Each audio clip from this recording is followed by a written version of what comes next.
Good evening, everyone. Let me see if I can get this camera thing working right. Uh-oh. Camera? Nope, that's not. Oh, no. It's one of those days. Oh, hey, wait a minute. Here we go. That's what I wanted. Well, good evening, everyone. Looks like it's gonna be one of those shows. Uh, I am here, Yang Yan Zhao, and I may have a guest who keeps dropping in and out, and I may not. Today we are doing a draw stream simply because I am way behind. Uh, I am working on Empire of the Undying Sun, and I've got a ton of maps for it, as you can see here. This is part of the map for the town of South Bay. So I am mapping the whole thing out so you could use the entire city as a battle map. But it's going to take some time, some work. And let's see, I think we have. Hello, Kannek. Maybe. Well, she should be here, but I don't hear anything. So we are going to have to see what happens with that. It's going to be an interesting show tonight, folks. So we may have a special guest later. I am not sure. But while you are here, I see there are a few of you in the YouTube channel. Feel free to text in. Let's talk. What's new?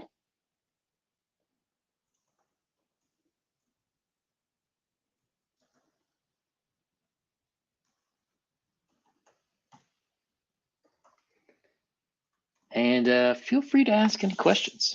And let me get a little music because otherwise I will be very boring. A little cool jazz for a warm May evening. So we are on hiatus this week from the normal Gamma World session. So far as I know, we should be back next week, although check that out. See if we are. No, Kannek, I cannot hear you at all. And not only can I not hear you, you are not getting any. Oh, there we go. Okay. Is that better? There we go. Now I hear you. I had to switch from my phone to my PC. Well, that's good. That's probably will log out many fewer times doing it that way. Yeah. My PC is a little more forgiving. So I was just telling the folks that we are on hiatus this week. We had one or two people who couldn't make it to the Gamma World session, so I am taking this opportunity to draw some maps, and we'll talk some Gamma World, we'll talk tabletop gaming, we'll talk Empire of the Undying Sun. So, nice. Since you are one of the cool people, that is people who play Gamma World on Friday, how is Gamma World going for you? Oh, how are you enjoying the new sort of crew / story location? Well, definitely interesting. We never know what we're going to get into. So, Bill never has a dull moment for us, so it's always that. I'm thinking I started to spread out a little bit. I've got a mutant this time, so I may try a mutated animal at some point. You know, nice. I played the pure strain human, so we'll see what happens. How are you liking playing Sam? I am enjoying playing Sam. It is not often you get to play a sexual degenerate. So that's fun. So yeah, mentioning you are sort of branching out a little bit. What made you decide to branch out? Well, I've been doing pure and strained humans the whole time. I started out my first character was was a synth, and then being brought back, came back as a pure strain, and then got a mutation with the wings. So Mm-hmm. I figured you should fully play a game in whatever roles you can. And since you only have 3 choices, and we tend to turn over characters fairly often, I should take advantage of it and try it. So. Yeah. I was enjoying playing various Rex Dashingtons, but they can't miss you unless you leave. So to me, it kind of defeats the purpose of the game. Like, why have death if you're just going to come back and keep being the same the same guy every time, Yeah. And then I think it also, you sort of just find your way into a role in a game like Gamma World. Like when I started out with Sam, I thought he was sort of going to be like the team leader tank type character because he has like a max of 70 hit points, which is just amazing, except for the fact that he never gets to rest to get healed. And we never find med packs anymore. Yeah, they are hard to come by. Though we are, finding plants in that supplement to some degree. And yeah, I am pretty happy about that because the game was pretty brutal. Get 1 hit point back a day if you rest, or get a medic kit and get everything back. Like there was no middle ground, Yeah. And then getting the improved armor for everybody in that does help to some degree that we don't get hit constantly, which is definitely useful. Oh, for sure. Well, I think Sam is down to 19 hit points. Well, I know that Lyra doesn't have a ton either, but unfortunately, losing Kevin's character, Yeah. she inherited, the jumpsuit there, so that'll boost her up a little bit. So, and that'll help because it takes some damage before she even gets it herself. So, I mean, but obviously it's not foolproof because, well, we saw what happened with Kevin's character. So, yeah. The jumpsuit is pretty cool. yeah, I've never had one, so it'll be fun. I've actually never had any powered armor, believe it or not. Well, you believe really? it. Didn't you? You've been there the whole time. I thought at one point you did. No, I've never had any powered armor. Oh. I had improved armor, but never any powered. The reason why 4077 lived as long as she did was because of her, her wings, her ability to fly on things. I mean, Sam has got that same advantage, so. Yeah, it's nice. I'm not going to lie. I was worried a couple sessions ago that I would just have to leave you guys in the middle of the car to die by grass. Those darn plants. But that was that. Yeah. So if you do play an animal, is there one that you want to pick, or is it just going to sort of be by roll of the dice? I've got 2 ideas. All right. I kind of want to keep them surprises. Okay. That makes sense. So I will say they're both mammals, though. And they are They do not fly, so. Yeah, I had not intended to play a birdoid, but when you get those wings, like you can go bird, you can go bat, and that's about it. Well, I mean, it does give you advantages though too, because you can get over things, and you don't, you're not walking all the time. That you may trigger things, especially plants. Yeah, no, I got to say the wings are fantastic, especially for flying up and dropping bombs on people. I have been enjoying it. It's funny because at first I was like, whatever. But now I'm kind of getting into them.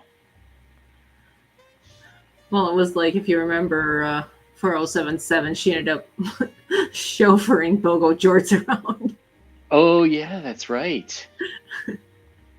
Well, unfortunately, Sam is only, I think he's 48 centimeters, which puts him at about 1.5 feet tall. Yeah. So I'm sure he looks hilarious when he brings out his laser rifle.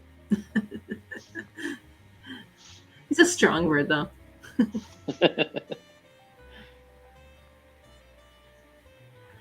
So I see you're tracing. What is the ultimate plan? Yes. So my process is, I will show you here. I have, so this is a town map for the town of South Bay, which is the starting off point in my campaign. So I always start in, I'll start things off in Procreate on the iPad, just because I have its grids and I can snap everything. So this is what I just printed out. Actually, let me find. Yeah, so I designed. Oh, well, here you go. This little guy right here is. I drew a town map years ago, but it was just the town itself. But the whole town is.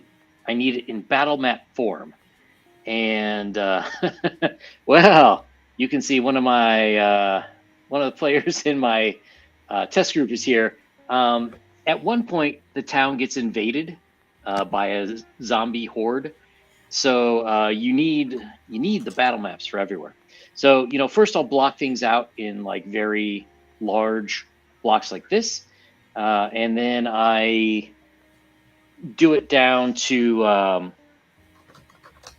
I'll refine it out a little bit in Procreate based on the grid, and then now I go freehand and I make like a real nice detailed map, so people can play. I believe the size of the town itself, I think it's like 9-11 by 17 battle maps, so it's quite a large area for people to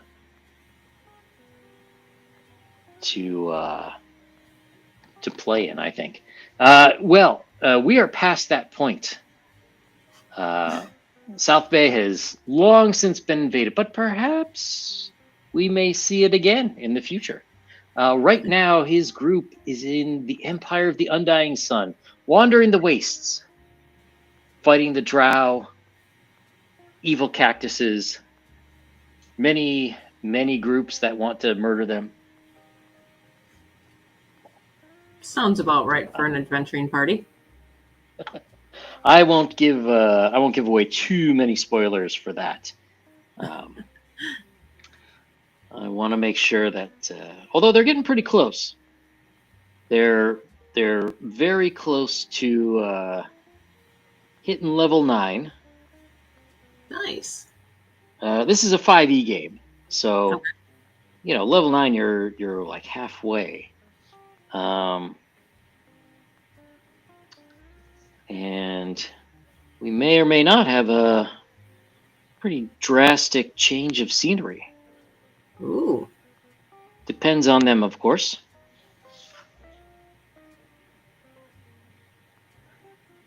the fun thing about running test groups is I have pretty good excuse for TPK in the party.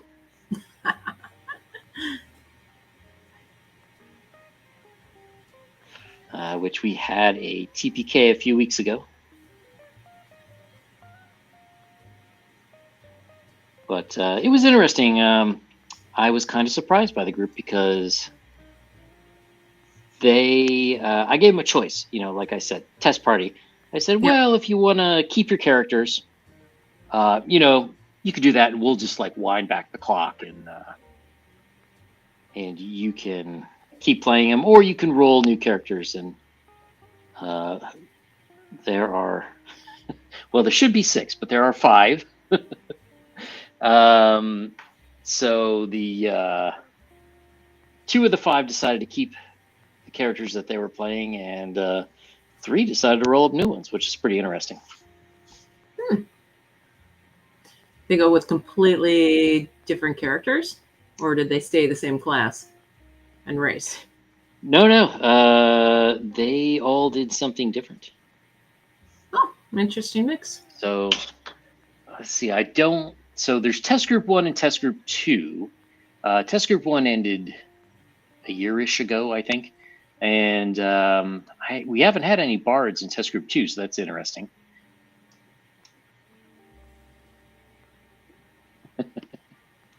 Hey Edwin, how's it going?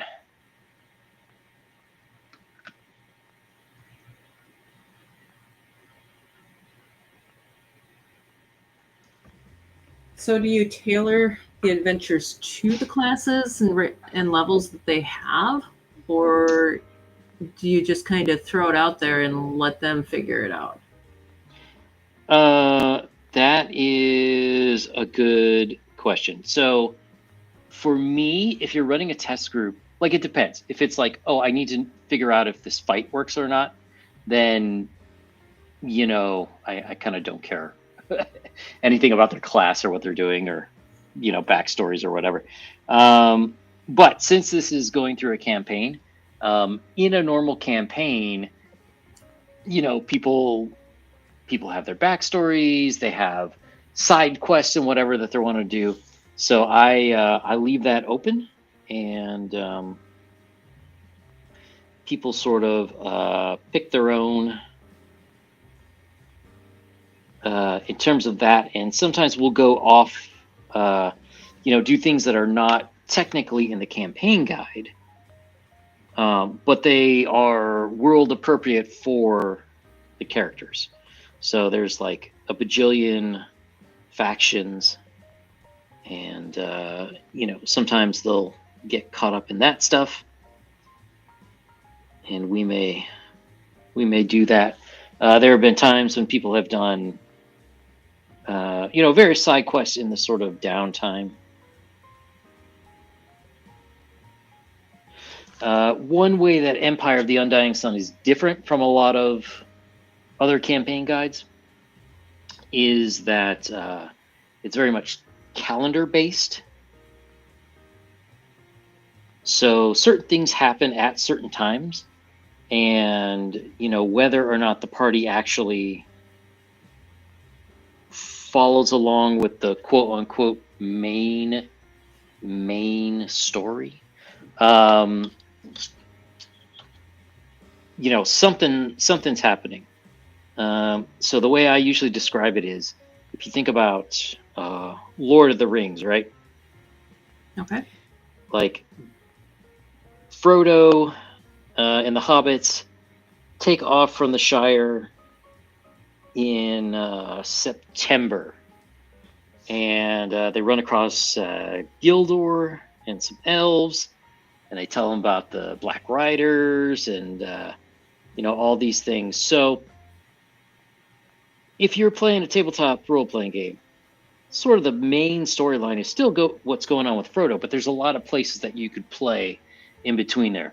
You could help those elves by going to ride around and warning everyone that the Black Riders are back. You had the leader of the Nazgul. He went to the dwarves under the mountain. So there could be, you could be doing something with the dwarves. You could be doing something with the elves in Mirkwood, seeing if Dol Guldur is still, if it's coming back. You could be going into the east to see if the blue wizards are still around, or if the Easterlings. Like, you could be doing anything, but Frodo and the party are still making their way down to Mordor, regardless of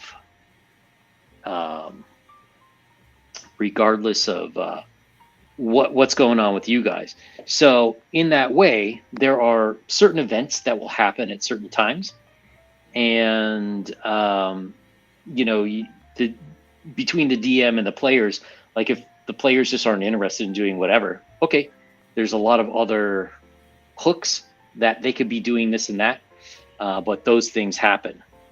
So for example, in the second level, there's a cult of elves that attack South Bay, and they end up killing a bunch of they kill some nobles, they kill some town's guards, and according to the story, you would be in town to fight it. But if your players were like, nah, screw that, and they want to be out doing something else, they could be. But when they come back, they're going to find all these dead people. Be like, holy crap. So that is the way it works. So you still have background stuff going on. Mm-hmm. It's designed to be versatile. Like, for example, I don't know if you know Elven Maiden on Twitter. Yes, I do. Yeah, so oh, okay. So she wrote an article yesterday, I think, about how DMs are not storytellers, and I agree. And I don't consider myself a storyteller here. My job is to come up with awesome situations for people to be able to do incredible things in, and that is totally up to them. How they want to handle it. They could be a hero. They could sneak away. They could do everybody dirty, be evil. That's totally up to them. Well, I mean, if you think about it, in like the rules, mm-hmm. everything is a dungeon master's a judge. They're there to put the guidelines out there and to guide the party in interpreting the rules, but they aren't the ones that are creating the adventure per se. Mm-hmm. Mm-hmm. It's a dynamic thing between the party. Yeah, I mean, it's really the party that makes the adventure. That people want to talk about storytelling, but it's really the party that makes the story and their interaction with the world. That's what makes the whole story. And based on somebody takes like a leadership position and other people take this and that, and that's what makes it fun and unique. So thank you very much, Kelly, for that. I created a it's not a feat system per se, as most feat systems work in Dungeons and Dragons. It's actually a talent tree. Have you played much 5e, Kannek? I've played it on and off. Okay. I'm actually going to start in about a month with my old high school group. We're going to be back together, but we're going to be actually doing it in person now. So very cool. We did it. We got back together and did it for a while during COVID, but it was obviously all online at that point. But we're actually going to be getting back together in person, so it'll be fun. Nice. So I can't remember when feats started. I think it was 3 or 3.5. But in 5e, they have feats which I consider cancer for the game, because they allow your character to break certain rules for what I consider to be unearned reasons. So, for example, in 5e, there's a rule: most distance-based spells, range-based spells, you need to be more than, like, if you're within 5 feet, you would have disadvantage, and for the OSR community, that's a -4 penalty to hit if you are within 5 feet of someone with those spells. But there's a feat called Warcaster, which effectively removes that. And my question is, why? Why would you allow that? It's like, how many torches do you bring versus rations? There's always this balance that you have to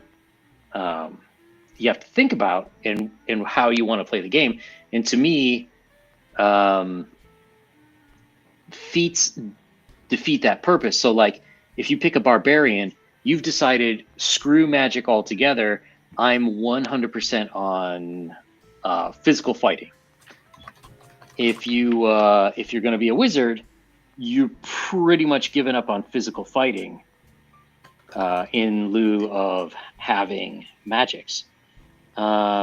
So there have to be pluses and minuses to all those systems, and just to arbitrarily take them away, I don't like. So my system, there are skills in 5e, and my skill tree enhances those skills. So, like, for example, normally there's just the category of religion. So, if something religious-y comes up, you say, oh, make a religion check. But in my skill tree, you can actually go 3 different ways with religion. You can be a prophet, go the path of the prophet, path of the Inquisitor, which gives you bonuses to religions that are opposite yours. So, like, if you worship some kind of god of good, you would get bonuses against gods of evil, that kind of thing. Or you could be a heretic, which will give you secret knowledge, but you most people in your religion don't like you. So that's kind of how I handled that. I played Morgborg a while ago, and we just randomly rolled characters, and I just happened to get the character a dead god's prophet. Nice. So that was kind of interesting. I had pretty much one power, and I actually used it successfully. But you could do laser beams out of your eye one time, and then you would be blind for 10 minutes. Like you're staring in the sun. But yeah, it was, kind of great power, but also you have, the offset of that power that, basically makes you super vulnerable. So. Yep. Oh, wait a second. What is going on? Hang on. Can people on YouTube see me drawing stuff? What is this? Oh, there we go. Okay, that was weird. Very weird indeed. Sorry, I just check to make sure things are actually working, and sometimes they are and sometimes they are not. Yeah, I actually have both YouTube open and the stream itself. Ah, nice. And then I've got the Discord open on another screen. Yeah, Kevin, who is one of our Gamma World players, said he might show up if he can sneak out of his work stuff a little bit. That'd be fun. I don't think he's going to come on the stream, but he said he'd pop in the chat. That's cool. It's hard to come on a stream when you're at the office. Oh, yeah, true. But yeah, and for anyone who's interested, tomorrow night or sorry, not tomorrow night, because tomorrow is Saturday. Monday night, I actually have our last member, Doomsword. He's coming on. Cool. He's going to talk about his 1E stuff, which looks pretty interesting. He has he's got his website going. I'm curious as to what exactly the software he made does. I don't know if he's like fighting Bill for 1E character generators or what exactly is going on. But I did read his PDF, or a good chunk of it, and it's pretty interesting. As someone who hasn't really played much 1E, I think it's a nice, yeah. But I think it's especially nice for newer players. So, like, let's say you started playing 5E, and you say, "Oh, well, I wonder what 1E was like." I think it's a pretty good overall primer for seeing what's going on with that.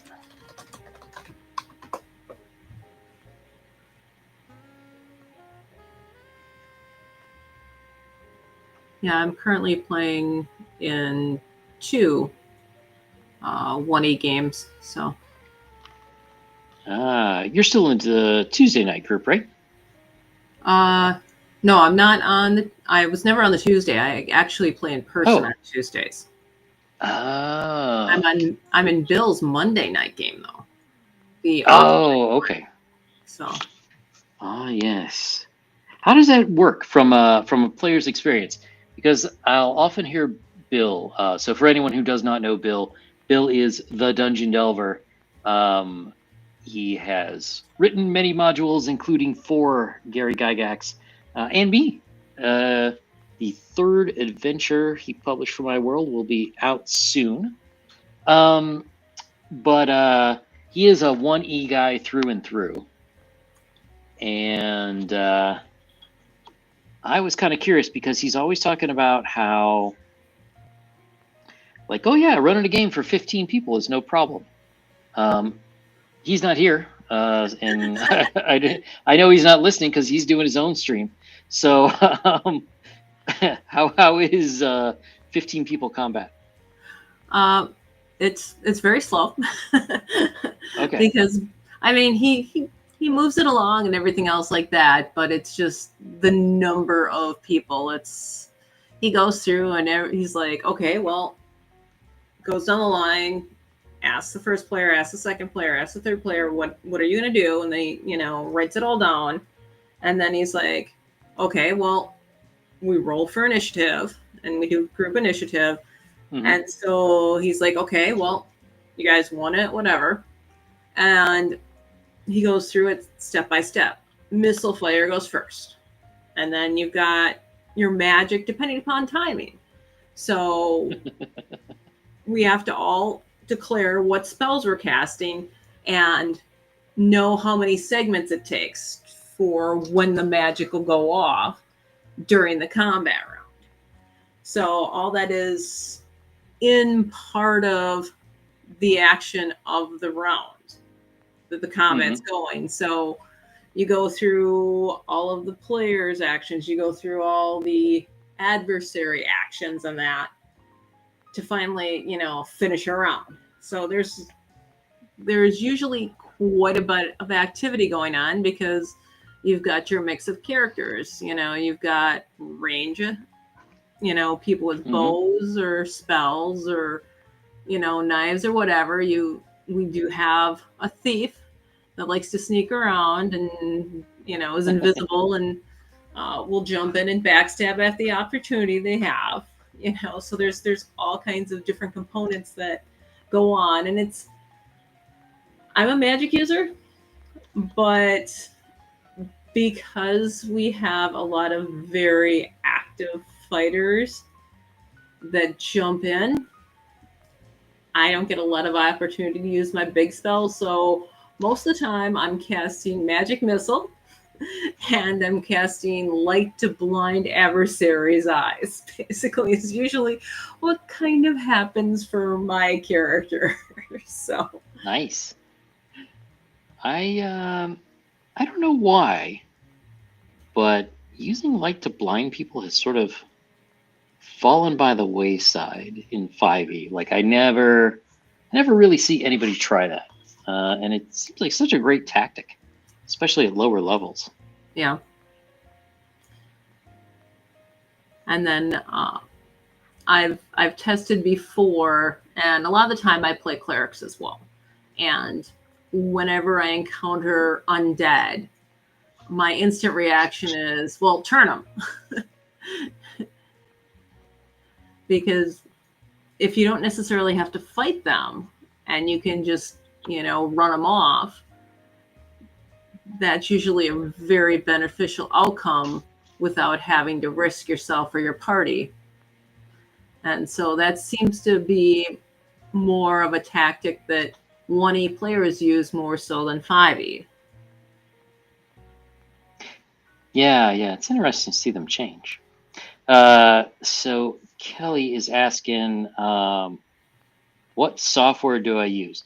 Well, if I'm like when I'm doing the maps, I start off in Procreate on the iPad, and then I mean sometimes I'll just go directly onto the computer. I used to use Photoshop and Illustrator and InDesign a lot, but they're just outrageously expensive, and I refuse to pay for a monthly subscription for that stuff. So I have switched over to Affinity. So the Empire of the Undying Sun campaign guide is being published in Affinity Publisher, and then there's an Illustrator-like app called Designer, and then they have Photoshop app, which really is not as good or robust as Photoshop, but it's got like 90% of what I would need. So yeah, I'll use that. I will use those for my main software apps, and then sort of whatever. I'm trying to think of anything. I used to have a lot of very small applications that I would use that I don't use. I don't use anymore. I don't know. I just got tired of them. And then I use pen and paper. I think that there's something very charming to a pen and more classically drawn out or illustrated work, especially in these days with AI. Everything is just starting to get like a very sameness, to quote Richard Witters, the former lead designer for Wizards of the Coast. So even though I know there will be a ton of imperfections, and I will correct some on the computer, I just think it makes it look more personal, Like there's a fine line. If it was all stick figures, it would be terrible. And I think I would be lynched by everyone who gave me money for the campaign guide. But I think hand-drawn is artisanal maps. That's what we're talking about. I think that looks nice.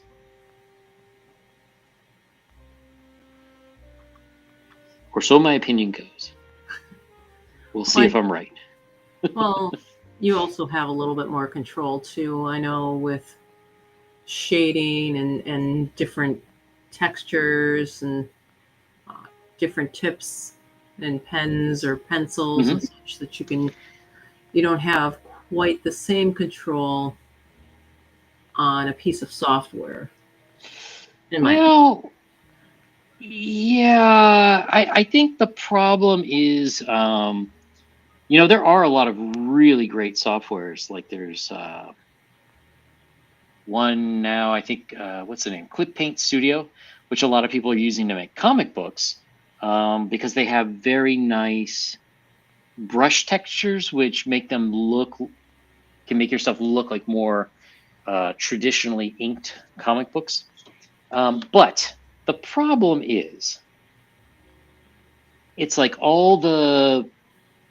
yes, on an individual basis, the lines look fantastic.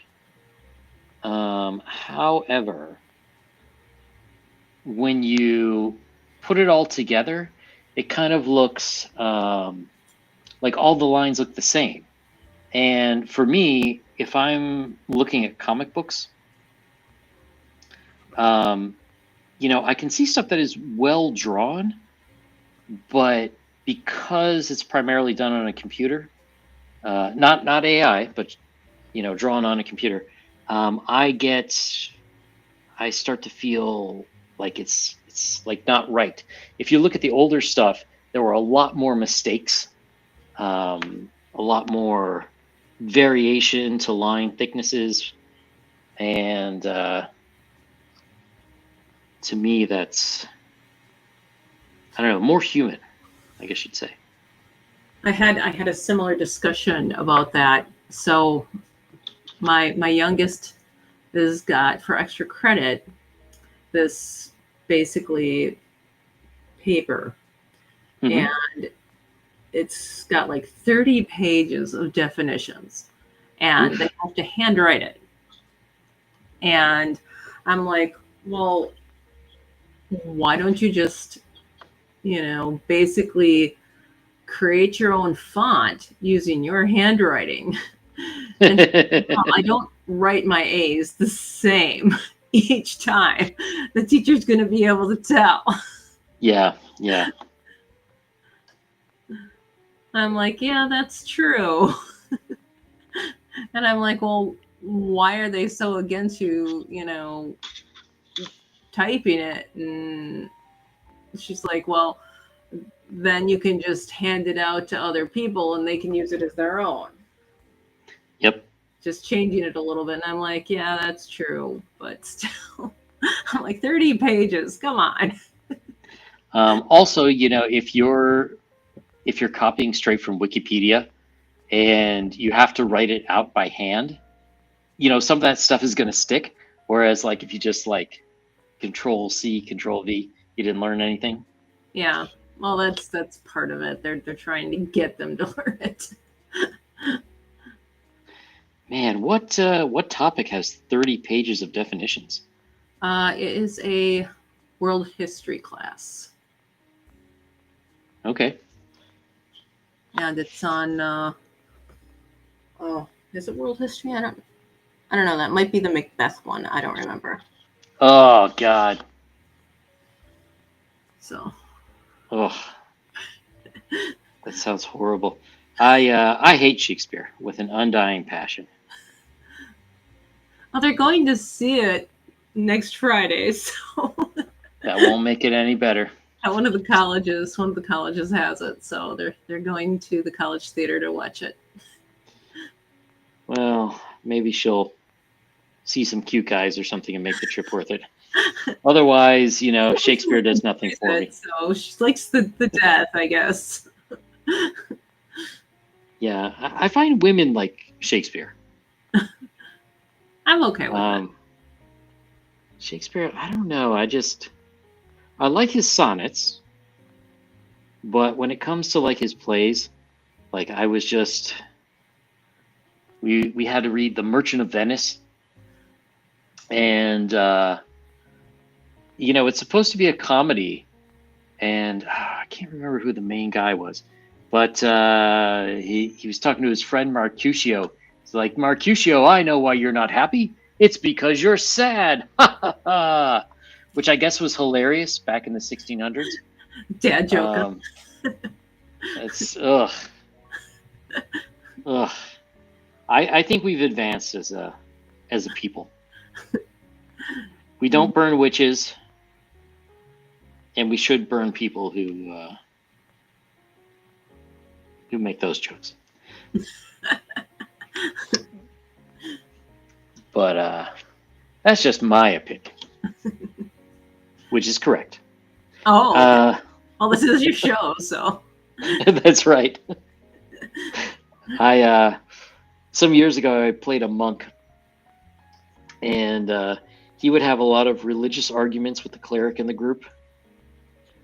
And so we would get in like these philosophical, like in character, getting these philosophical debates. And at the end of the day, you know, if the cleric would say something, I'd be like, no, of course I'm right. My religion's right. And that would be the end of the discussion. Oh. Yeah, the last 5e character I played was a elf, a female elf, and she was a ranger, and she got the did the skill sharpshooter. Mm-hmm. And then the party itself did not have a cleric, so I ended up multi-classing. Ooh. And so because she was an elf and because of the adventure we were in, she became a cleric of Alistray. Okay. So that was kind of an interesting twist. Nice. So she became a dark lady of Alistray, which was kind of funny. It would have been funny if you went cleric, but like didn't have any healing spells. Sure, I'll multi-class. Well, part of the reason why I went with that was because Alistray does allow her clerics to use weapons. They have the sword dancers and such. Mm-hmm. So since I didn't have a sword and I was a ranger, we went with that as my weapon. So I was able to use continue to use my bow and my skills as a ranger, but I did have the, clerical abilities as well with the healing and the turning undead and such. So that turning undead can be quite clutch. Yes. Especially when you're in tombs. Yes. That is for sure. And of course, as you get higher levels, you can go after some of the higher level undead as well, which is very beneficial, as they tend to take levels if you're not careful.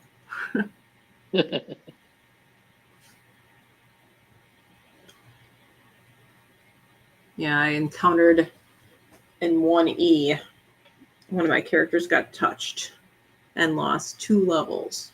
And it took me about a year to get it back. That yeah. That's one thing that I won't do in a campaign. I think the level thing is, well, it depends on how you're doing leveling. But I don't know. For me, like, I don't mind paralyzing people. I don't mind, killing them. But the level thing, I don't know. Unless maybe there's a way, like I'll reduce hit points totals, but I think it's that, to me, like, breaks the mold where it's like too defeating, I think, for the player. I mean, yeah, it hurts, but it's part of 1E. I mean, it's a game, so you go in knowing that it's a possibility. Yep, I agree. I think you asked me earlier, and I didn't answer this part directly. You were asking about my campaign guide and how people leveled and whatnot. And I had decided that the OSR's least favorite, milestone leveling, was the way to go. And I did it because there's so much downtime in the game. Whereas, like, if you decide to do a bunch of optional quests, there's no possible way for me to make sure that you know, the encounters are in any way, shape, or form near what they should be for the level. Like, I think it would be too easy to level, and you just roll through any encounter. So that effectively is why I ended up doing Milestone. That's cool.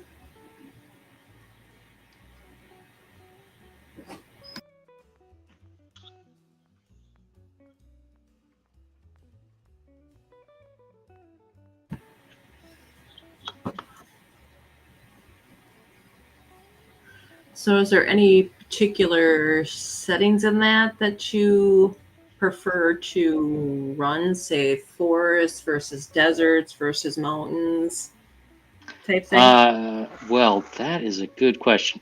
So when you start the game, yeah, it's a very forested setting with towns, and it's a horror campaign. So a lot of the stuff is like there's something creepy going on in the woods. So I quite enjoy that. There's a lot of different things you could do there, and then, as I mentioned, there's the zombie invasion, which takes you to pirate adventures. So you spend a little while doing that, and then mostly after that you're in a city, and then off to the desert. Cool. Yeah, so for me, a lot of it was, you know, as a horror campaign, you need settings that can be spooky. And for whatever reason, modern people are really weirded out by the forest. And then I think the desert is such an exotic locale for most people these days that you could have a lot of fun stuff out there.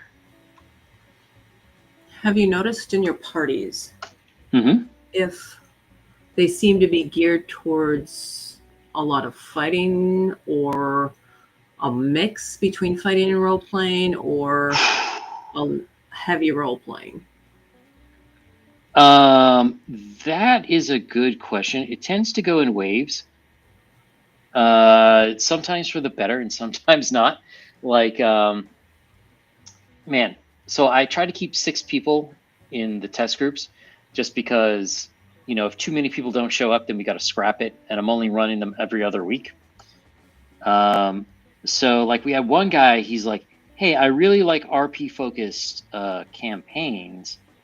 Do you have a lot of RP? And the people I had at the time generally were, but I warned the guy, like, yes, but they're like really near the end of the level, and you know, they're near like a boss fight to figure out like a lore piece and this and that. So I don't know for the next couple of weeks. And he played like 2 weeks, and he's like, "Yeah, there's not enough RP." It's like, man, I told you that. I mean, some games are more geared towards fighting, and some are more geared towards role playing. So, yeah, it's totally depended. Like when I first started the second group, on the Discord server, I have one text chat open for people who want to RP. So because we only play like 3 hours every other week, it's hard to shove a lot of stuff into that limited amount of time. So so a lot of people would want to do all the role play stuff like outside of the actual game, and then, you know, they just text and get back to it when they wanted. But those guys have been gone for a while, so there hasn't been much of that. In game, I would say most people are most interested in fighting. Like I think you generally have to have a combat per session, unless it's like something else is going on. If it's like a ton of lore, or they have to make big decisions that they need to discuss or something. Like otherwise, you just gotta have some combat. But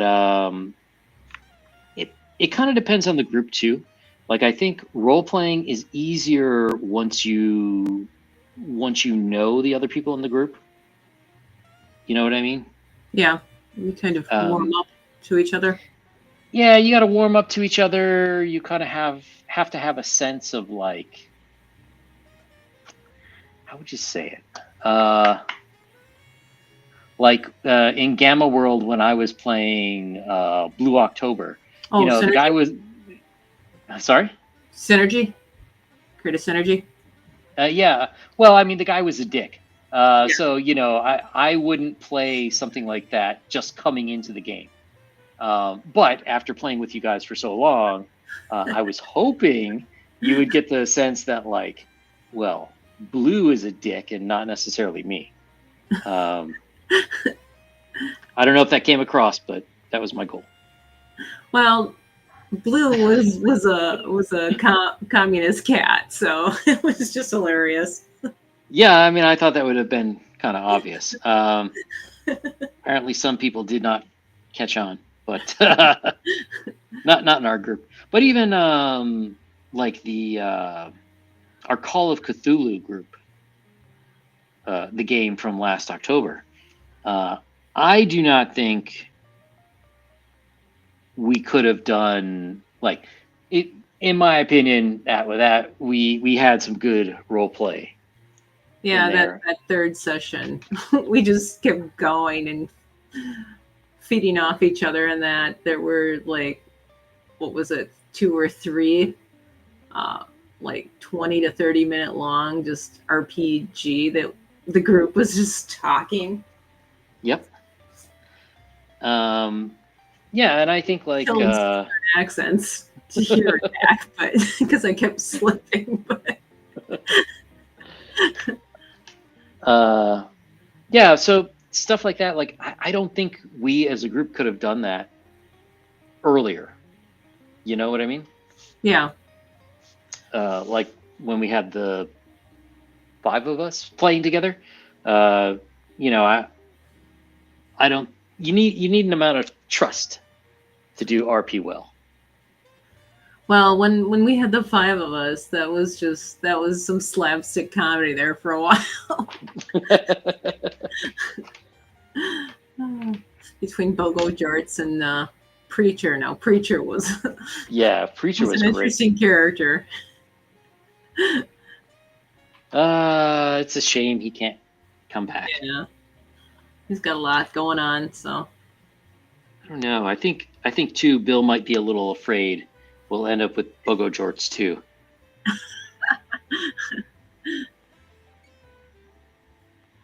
No, I think he would. I mean, Preacher was completely different from. That's true. Bogo Jorts. So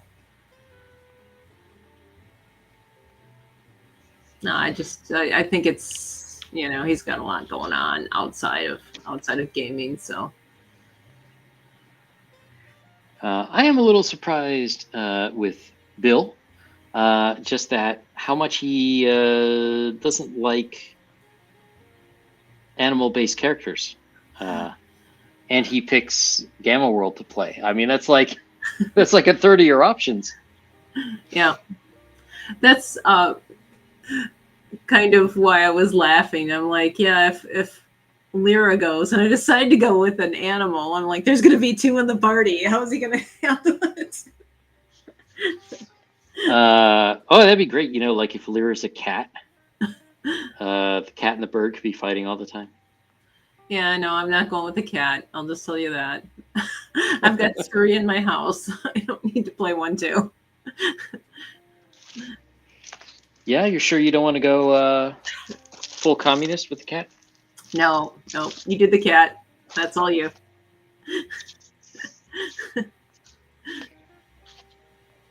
I wouldn't want to take the cat away.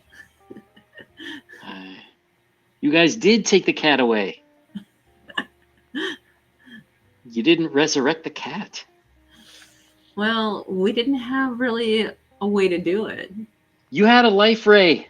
You res like Kevin like 8 times in the game. Work. If I remember, I think we've determined that it probably wasn't going to be successful. Because I did ask med kits that might not be successful. What? The life ray doesn't say anything about not working on mutants. It's the med kit that might not work on mutants. Oh, okay.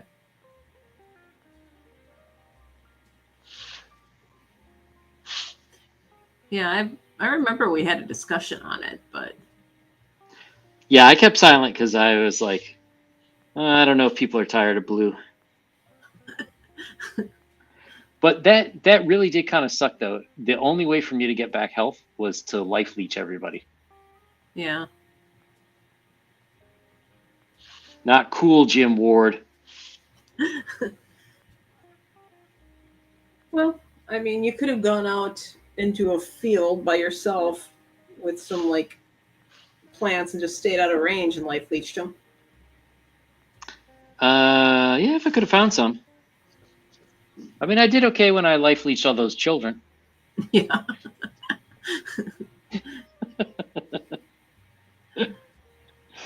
Good times. Good times.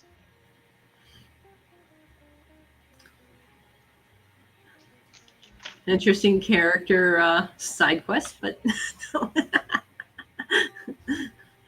I recall, you did not kill any kids. No, he didn't kill them.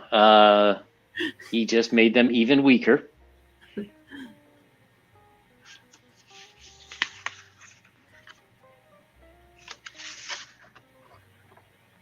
Okay.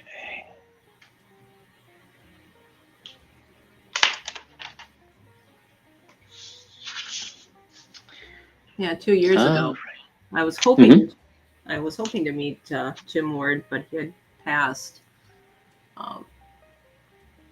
Between Founders and Legends and Gary Con. And so they had a really nice tribute there for him at Gary Con. Oh, that's good. Yeah, it's I don't know, it feels like it's been a rough few years for people in the gaming world. Yeah, because this last year we lost Ernie.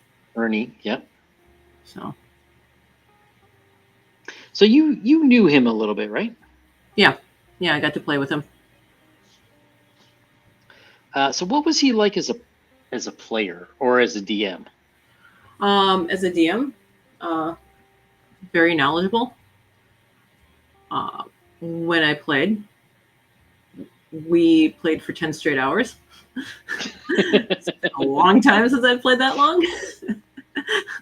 A single marathon, but yeah, I mean, and we would, obviously take an occasional break in that, and he shared personal stories about, things that happened in his life.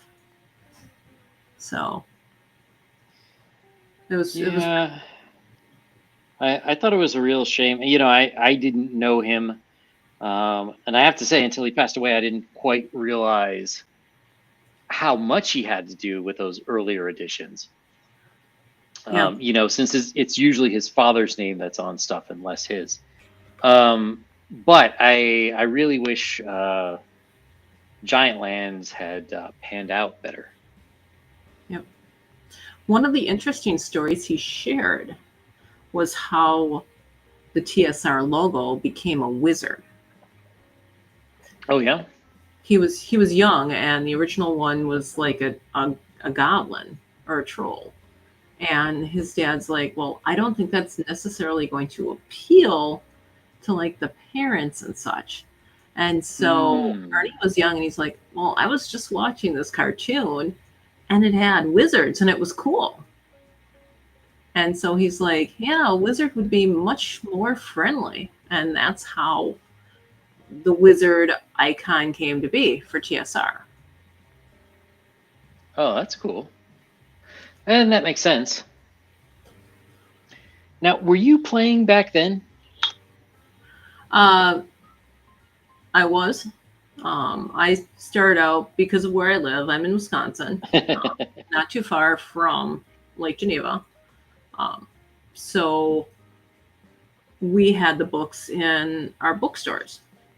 And so Ah, uh, my dad actually, I would go with him to the bookstore. Um, he, let us know when he was going because he was an avid reader himself. And if we would go with him, we got to choose a book and he'd buy it for us. And that's how I got my Dungeons and Dragons collection in the beginning. okay. Um, so how did you feel about it at the time? When they had to start, or they felt they had to start taking out like devils and demons and stuff. And did you feel a change, or you really didn't notice? I didn't notice because I ignored it and just played with it.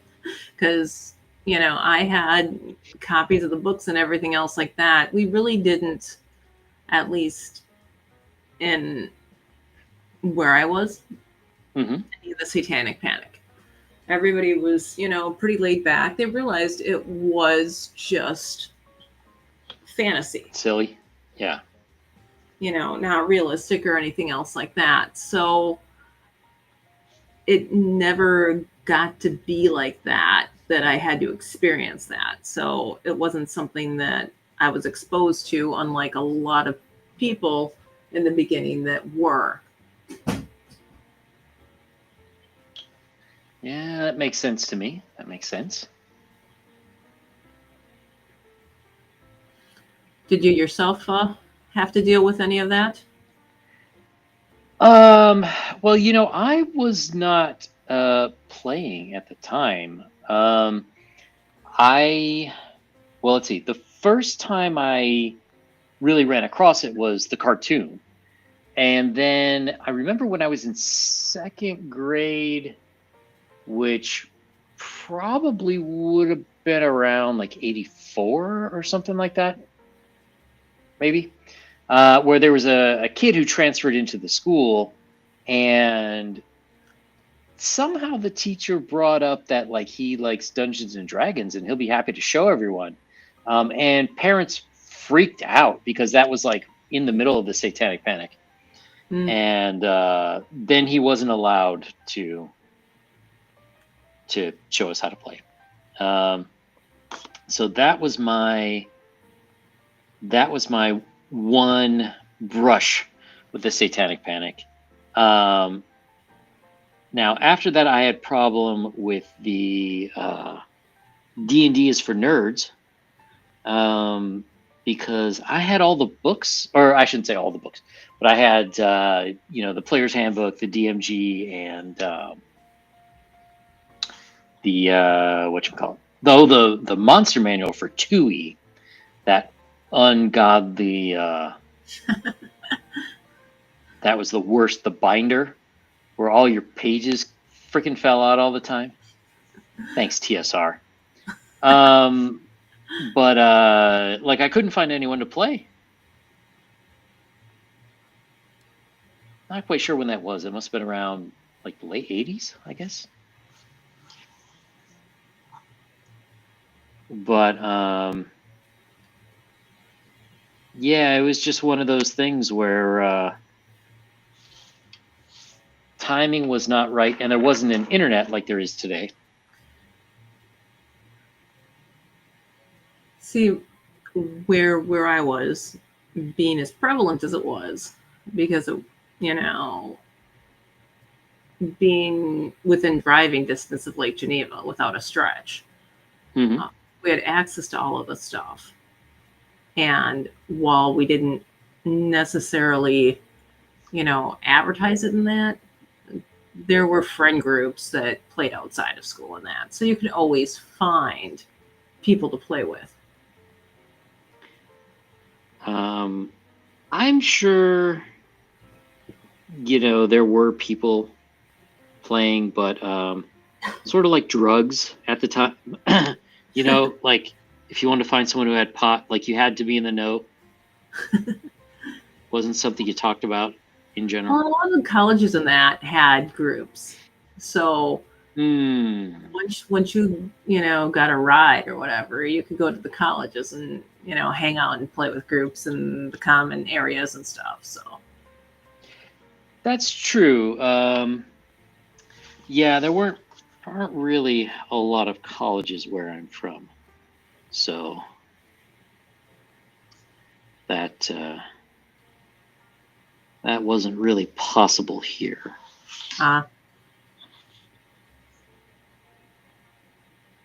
Unfortunately. Yeah, we've got Milwaukee nearby, so it's a big enough city.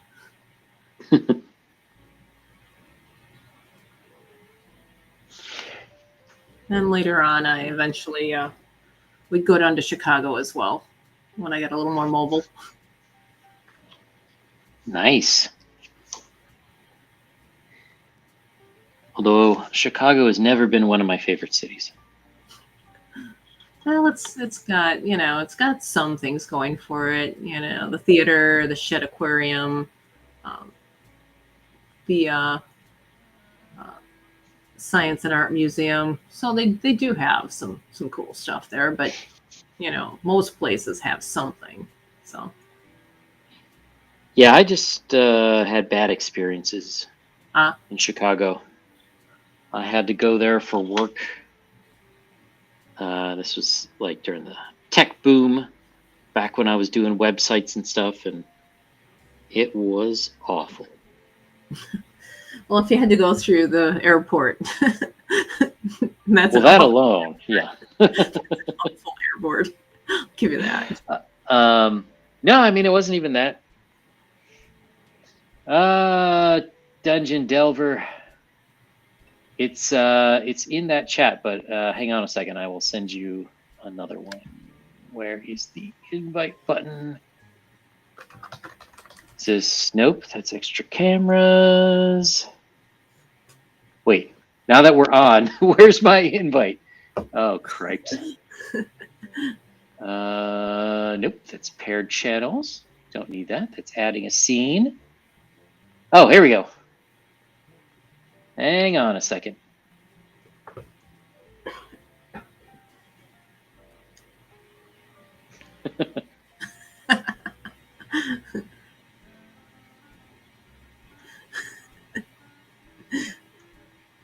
Oi, mate.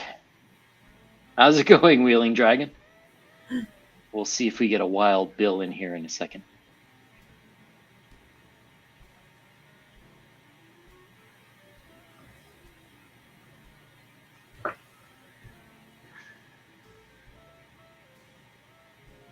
So I think this is a good time. There are 19 people watching, only 6 of you on YouTube. So if you're watching this on X, because no one ever watches on Rumble, why don't you consider coming on over to YouTube? Check us out at Yang and Zhao 4. Come on in. We got lots of people in the chat, which unfortunately on X you can't see. And while you're here, why don't you sub? I feel like I've been talking a lot this last hour. Like an extra amount. Oh, we've been chatting. So yes. We have to be on our best behavior though. It's okay. Nobody watches this. Nobody watches this show. So no, I mean if Phil's going to join us, we can't talk about him anymore. Oh, that's true. Well, there's no way he's going to watch the beginning of the stream. Oh, okay.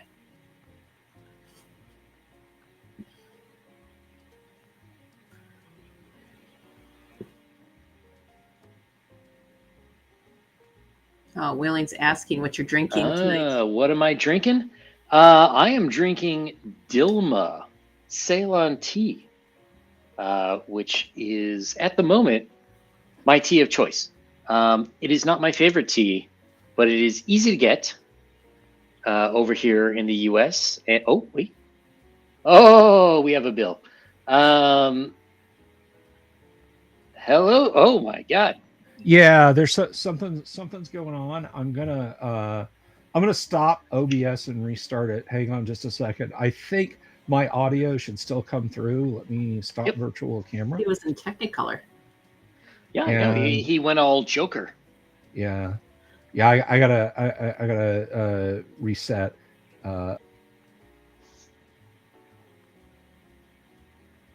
No worries.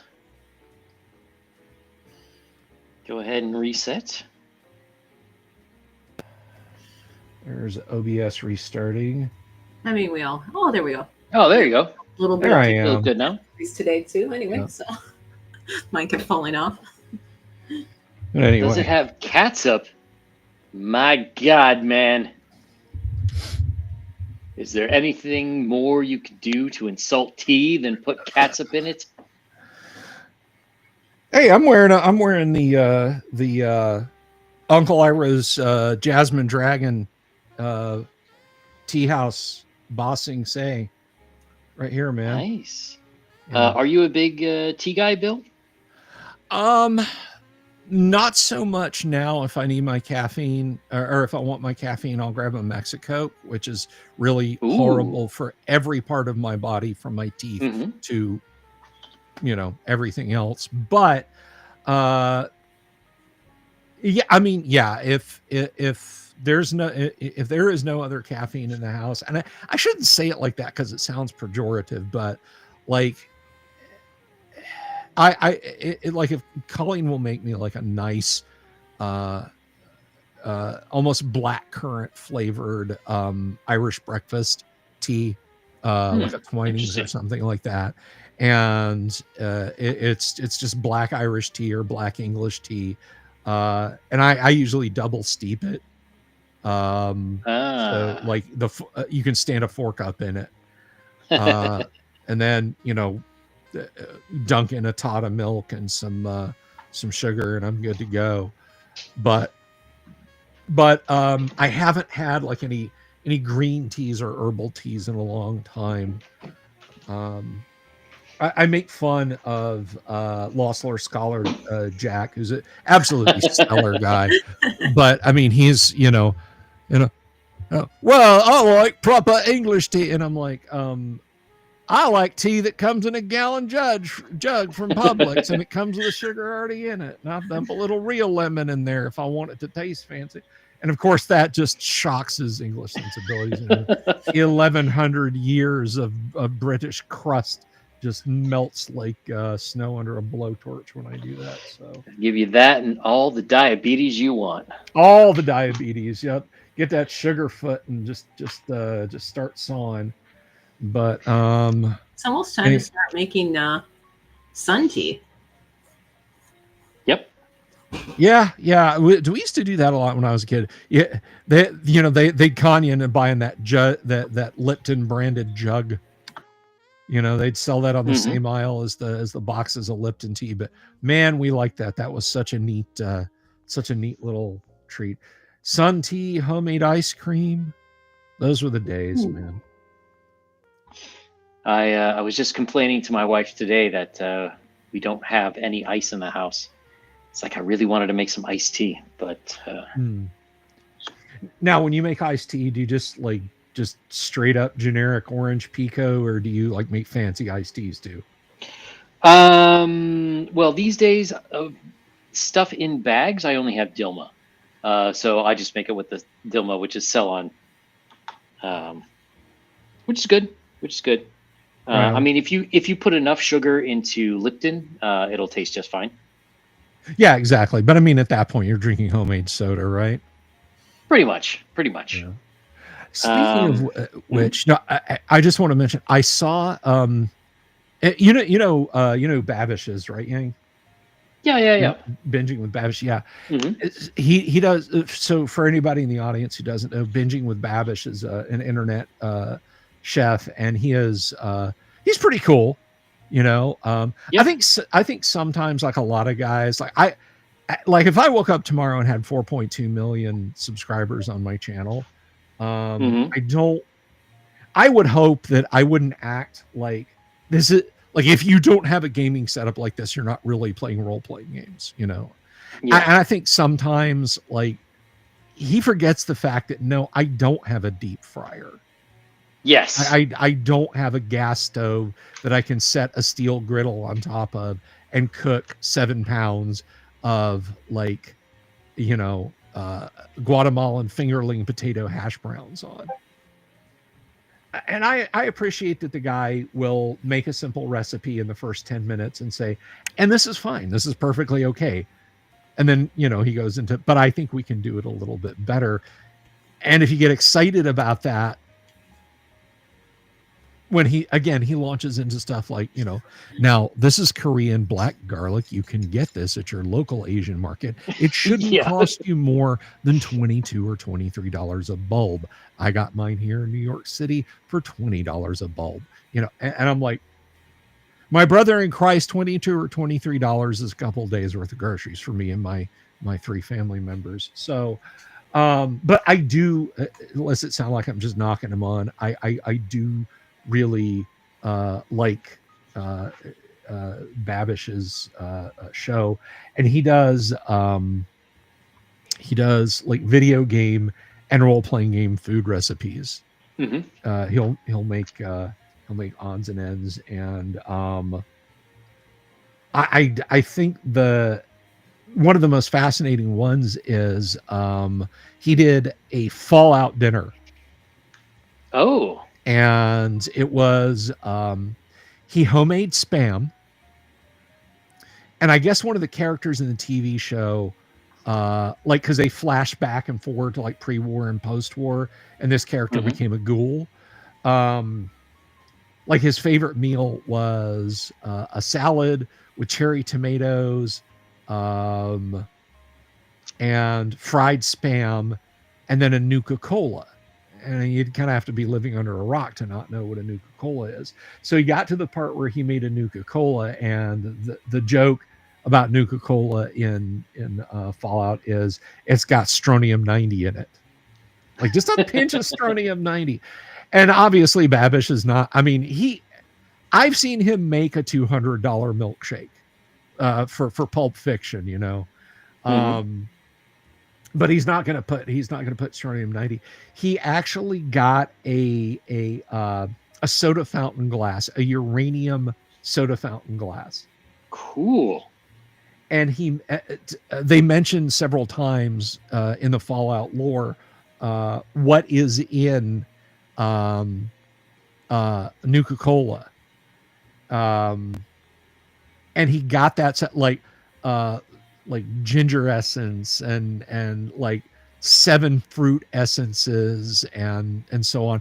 And he got cola syrup, and he put the whole thing through a soda stream, so it actually made a cola, and then sat it under a black light, which makes uranium glass just glow like bright green. It looks terrifying, but I liked. I did enjoy that. I don't know that I'd go buy a soda stream, because I would soda stream everything. I would put milk through the soda stream. I would put I'd put iced tea through the soda stream. You absolutely can make carbonated anything. But no, it was just I was just gonna say it was a lot of fun to watch him make Nuka-Cola. Oh yeah, I haven't seen that one. I liked him in the beginning because he didn't have all the stuff. He was just like a normal guy doing crazy recipes in his house. But I have watched other channels like where they try to recreate like what was in classic Coca-Cola. Yeah. Ooh, egg creams. Those are good. Taste History with Max Miller is a great channel. I love Max Miller's channel. I keep trying to get him on, but I believe his husband follows me on Twitter. As well he should. But I cannot get him on. I so want he did real recently, he did lunchroom pizza. Yes. Like school lunchroom pizza. I want to make that so bad. You know what's interesting? I saw a few of these like European React channels where it's like a family and they'll like react to crazy things in the US. And they all made it and they're like, oh man, this is good. Well, I mean, what does a European know about pizza? You know, I mean, I know, that's crazy. There's nostalgia, but I'm like, I don't want to make that and then that be our homemade pizza night from then on. My family would lynch me. But it was good. Well, I wouldn't be unhappy to have that for a homemade pizza night. Every once in a while, sure, but not just like, you know, here you go. Here's some tater tots. It's all in a, you know, it's all in a Bakelite tray with a carton of chocolate milk. You know, three carrots hard enough to let you push a nail into the drywall in the classroom, on top of some wilted white lettuce rinds, so the FDA can say that you're getting vegetables. But no, I love Tasting History with Max Miller. Oh gosh, Chinese Cooking Demystified is a fun one too. Oh yeah. I know that one. There's a bunch of good Chinese cooking ones. Yeah. Once I get my kitchen back together, I want to learn how to make noodles from scratch. Yeah, that is something I've watched Babish do. That's insane, dude. That's, man. There is a point at which I'm just like, no, I'm buying a box of Barilla linguine. That's I don't know, man. We used to have a pasta maker, and years ago, my brother-in-law borrowed it, and we never got it back. Oh, that sucks. I never replaced it though, so.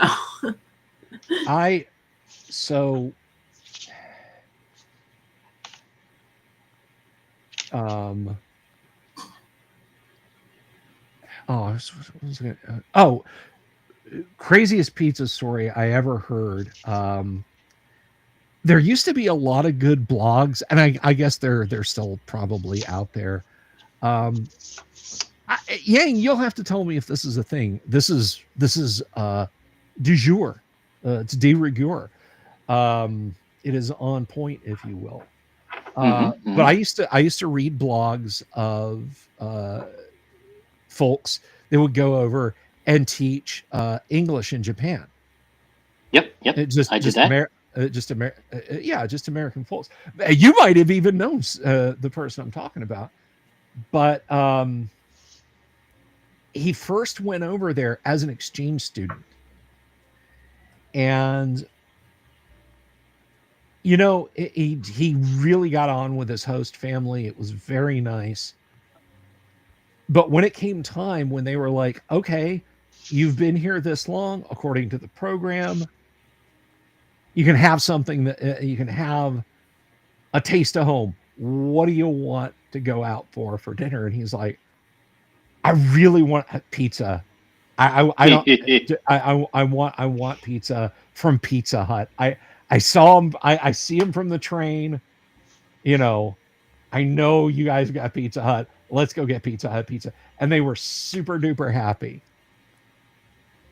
to take him out to pizza.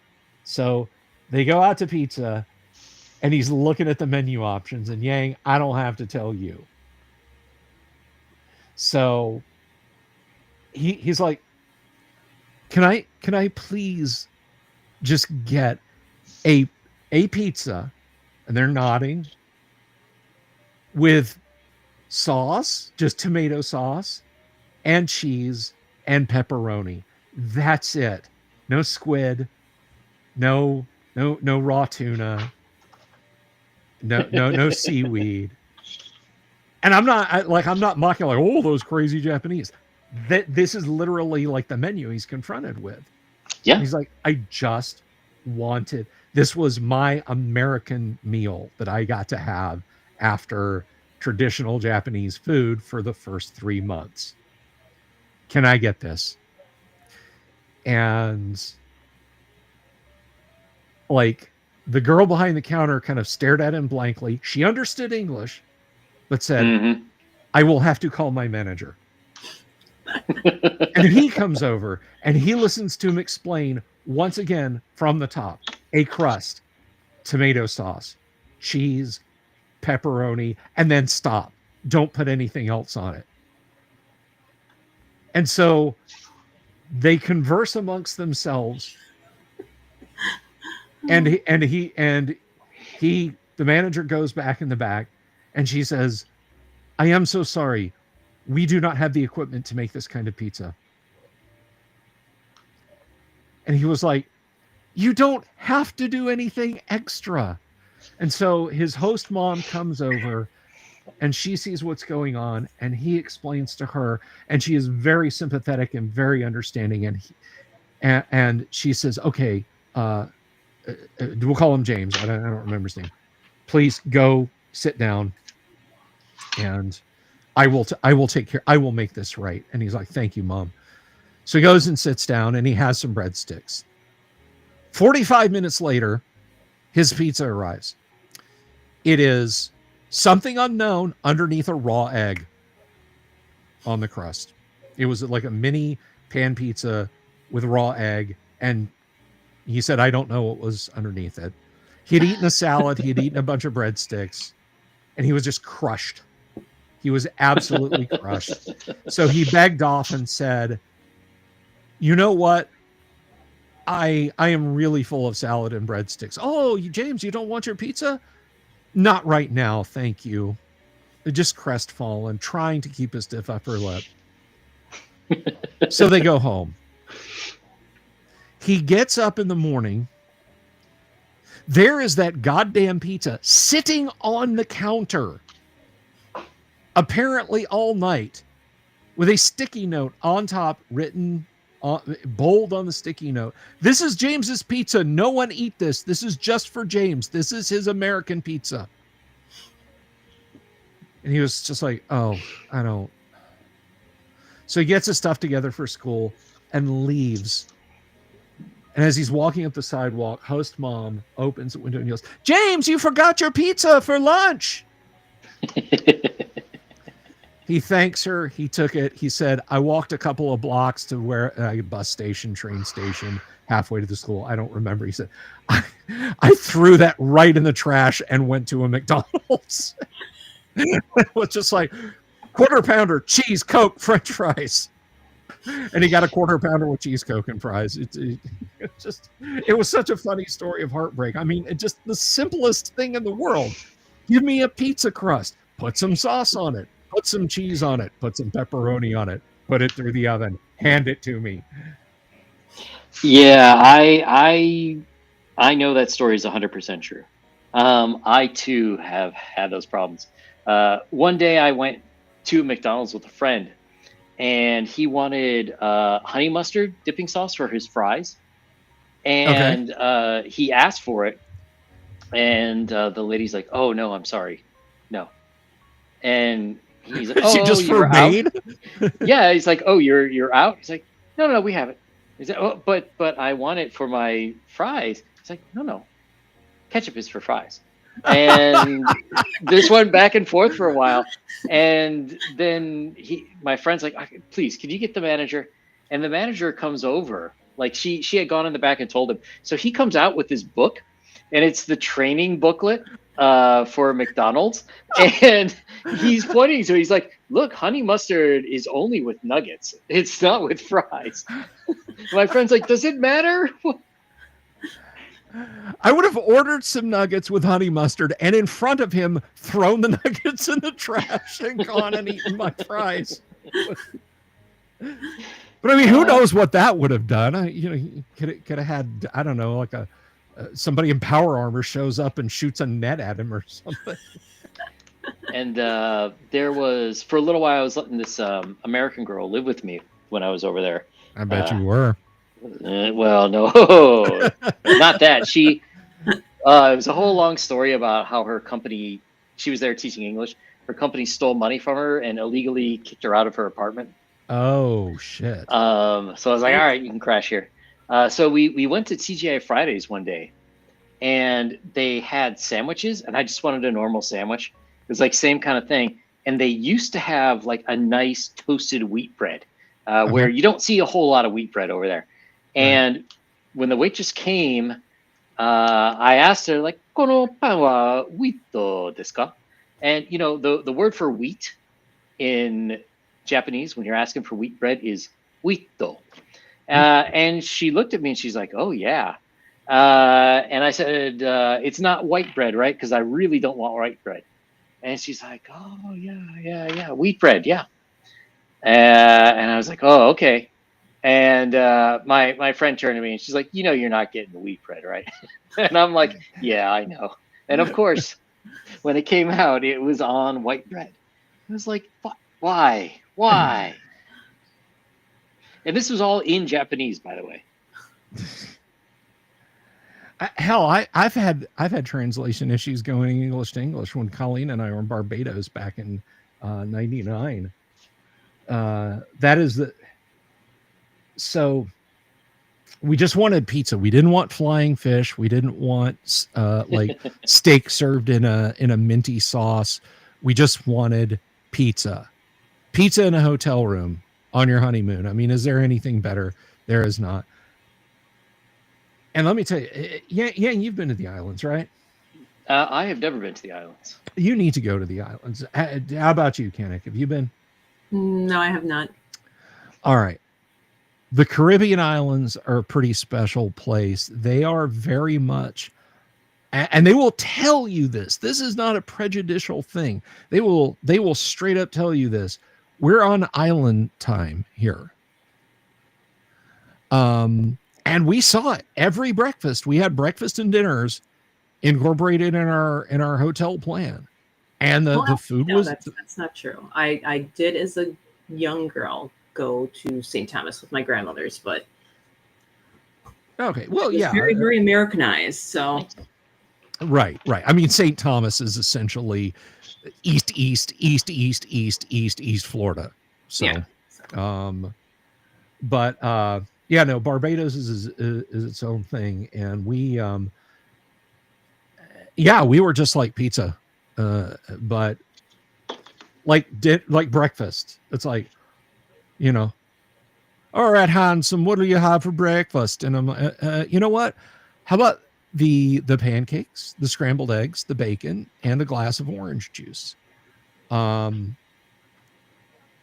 would get the orange juice and the scrambled eggs. 10 minutes would go by. I would get the pancakes. I'd have to go hunt her down and find her to get some syrup and butter. And then as we were looking at the itinerary, getting ready to wrap up, she would bring over the bacon. And it was just variations on that because they're on their schedule. They're not on your schedule. So we went to,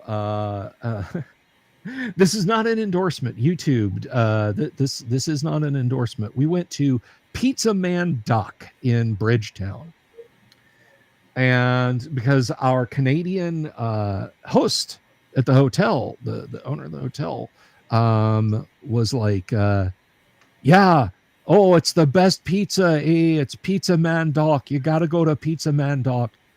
So we walked up to Pizza Man Doc, and which was a mistake. There are no street lights on the main drag, and Bajans drive at like 120 miles an hour.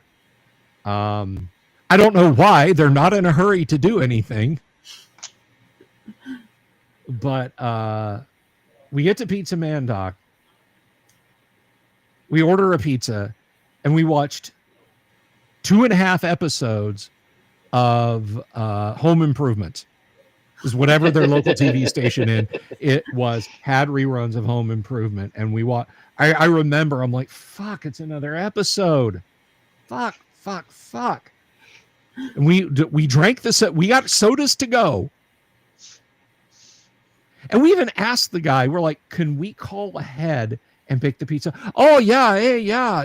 Go ahead and call him. I would do that anyway. So we called him, and they were like, oh, for sure. Murder. We'll get you pizza. So we put our order in, and we got there, and they were like, what do you want? And we said, we're here to pick this pizza up. Oh, yeah. Did you call? Yeah. Okay. What do you want on your pizza? Oh, yeah. So 45 minutes later, and we took the pizza back, and the sauce tasted faintly of licorice. Nice. The pepperoni were all the size of a dime, but there were millions of them. It was literally like somebody, like, those pepperoni sticks you get at the cash register in 7-Eleven? It was like somebody had diced up or sliced up one of those real thin and smothered it in that. And then mushrooms. The mushrooms were fine. The mushrooms were just like mushrooms on any pizza. And I remember asking Colleen, like when each of us was plowing through like our third slice, I was like, does this taste weird to you? And she's like, yeah. And there were no survive. We ate every scrap of that pizza. Because it wasn't like really fancy food. But yeah, island time plus Bajan pizza equals not great pizza. But there was no raw egg on it, so. That's true. That's true. Yeah, pizza places in Japan. I remember there was a good place in Tokyo called Sharky's, and they had like an all-you-can-eat pizza buffet. And I don't remember how often it was, like maybe every 30 minutes or something, they would bring out new pizzas. And being poor, when I could afford to go, I would just eat myself sick. And I was there one time, and there was this Japanese guy, and he had eaten so much, like his face was blue, and he was starting that, rocking back and forth motion. And we're all like, oh no. And then all of a sudden, they have an announcement, Ika pizza ga arimasu. Ika pizza is squid pizza. And this guy, he looks like he's going to chunder, but all of a sudden he's like, oh, and he gets up and like he puts 5 more slices on his plate. Good God. Wow. That is yikes. Yikes, man. That is brutal. We used to have Cece's Pizza, and that pizza buffet. And summertime, it was like $6 each for kids and $7 for an adult. And then, of course, where they got you was the drinks, right? Yeah, of course. It's like $6 for the kids, $7 for an adult. How much are the drinks? $4 each. Oh, yeah. So we would just get small drinks. They were still $2.99, but I would run a lap to that drink machine before I would pay those extortionate prices. And I think most people would too. I never saw anybody with a big giant drink at Cece's Pizza, but it was, if you got there at 11 in the morning, like if you did an early lunch, yeah, you were eating last night's pizza. Yeah. But if you waited till like 12:45, when like people that worked in the area were starting to roll in and they started putting out fresh pizza, it wasn't too bad for what it was, buffet pizza. But if you got there at 1:30, it was like a rugby scrum. They'd put up another pepperoni pie and 30 tables would empty, and you'd have people like scrambling for those 10 slices. But yeah, it wasn't bad. They ended up closing them all down though. So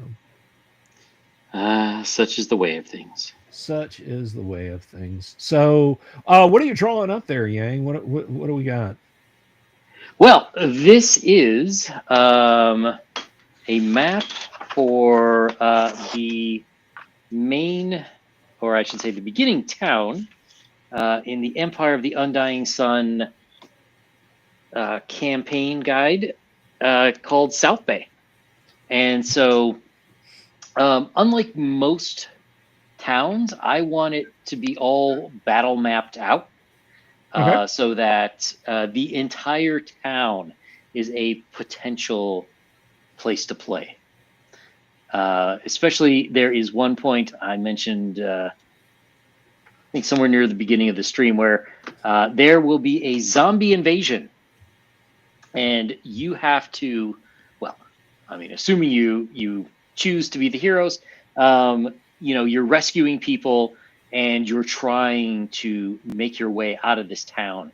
and you have to fight hordes of undead. So I want it to be a nice, like a dungeon in and of itself.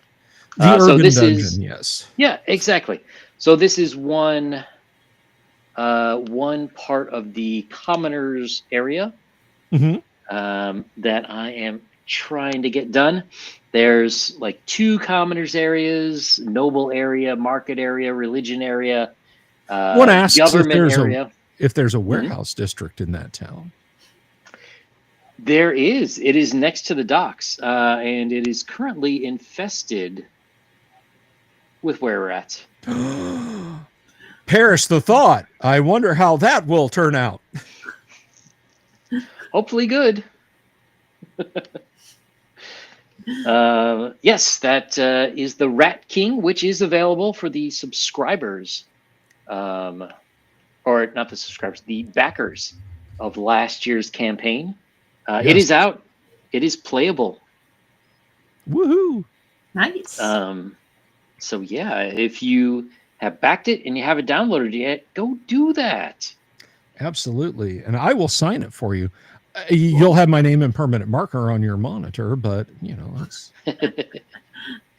and the Willow Sisters is coming out soon. I just finished up the editing. So I need to, I need to get on these maps, because you kind of need a map for Willow Sisters. Yeah, it's Willow Sisters was a lot of fun to write. Can I spoil it just a little bit, Yang? Not like specific encounters. So the way the Willow Sisters works is it takes place mostly in a swamp. And I did not want to do a linear, you go here and there's just a bunch of trees that are effectively dungeon walls, and you start at A and you go to B.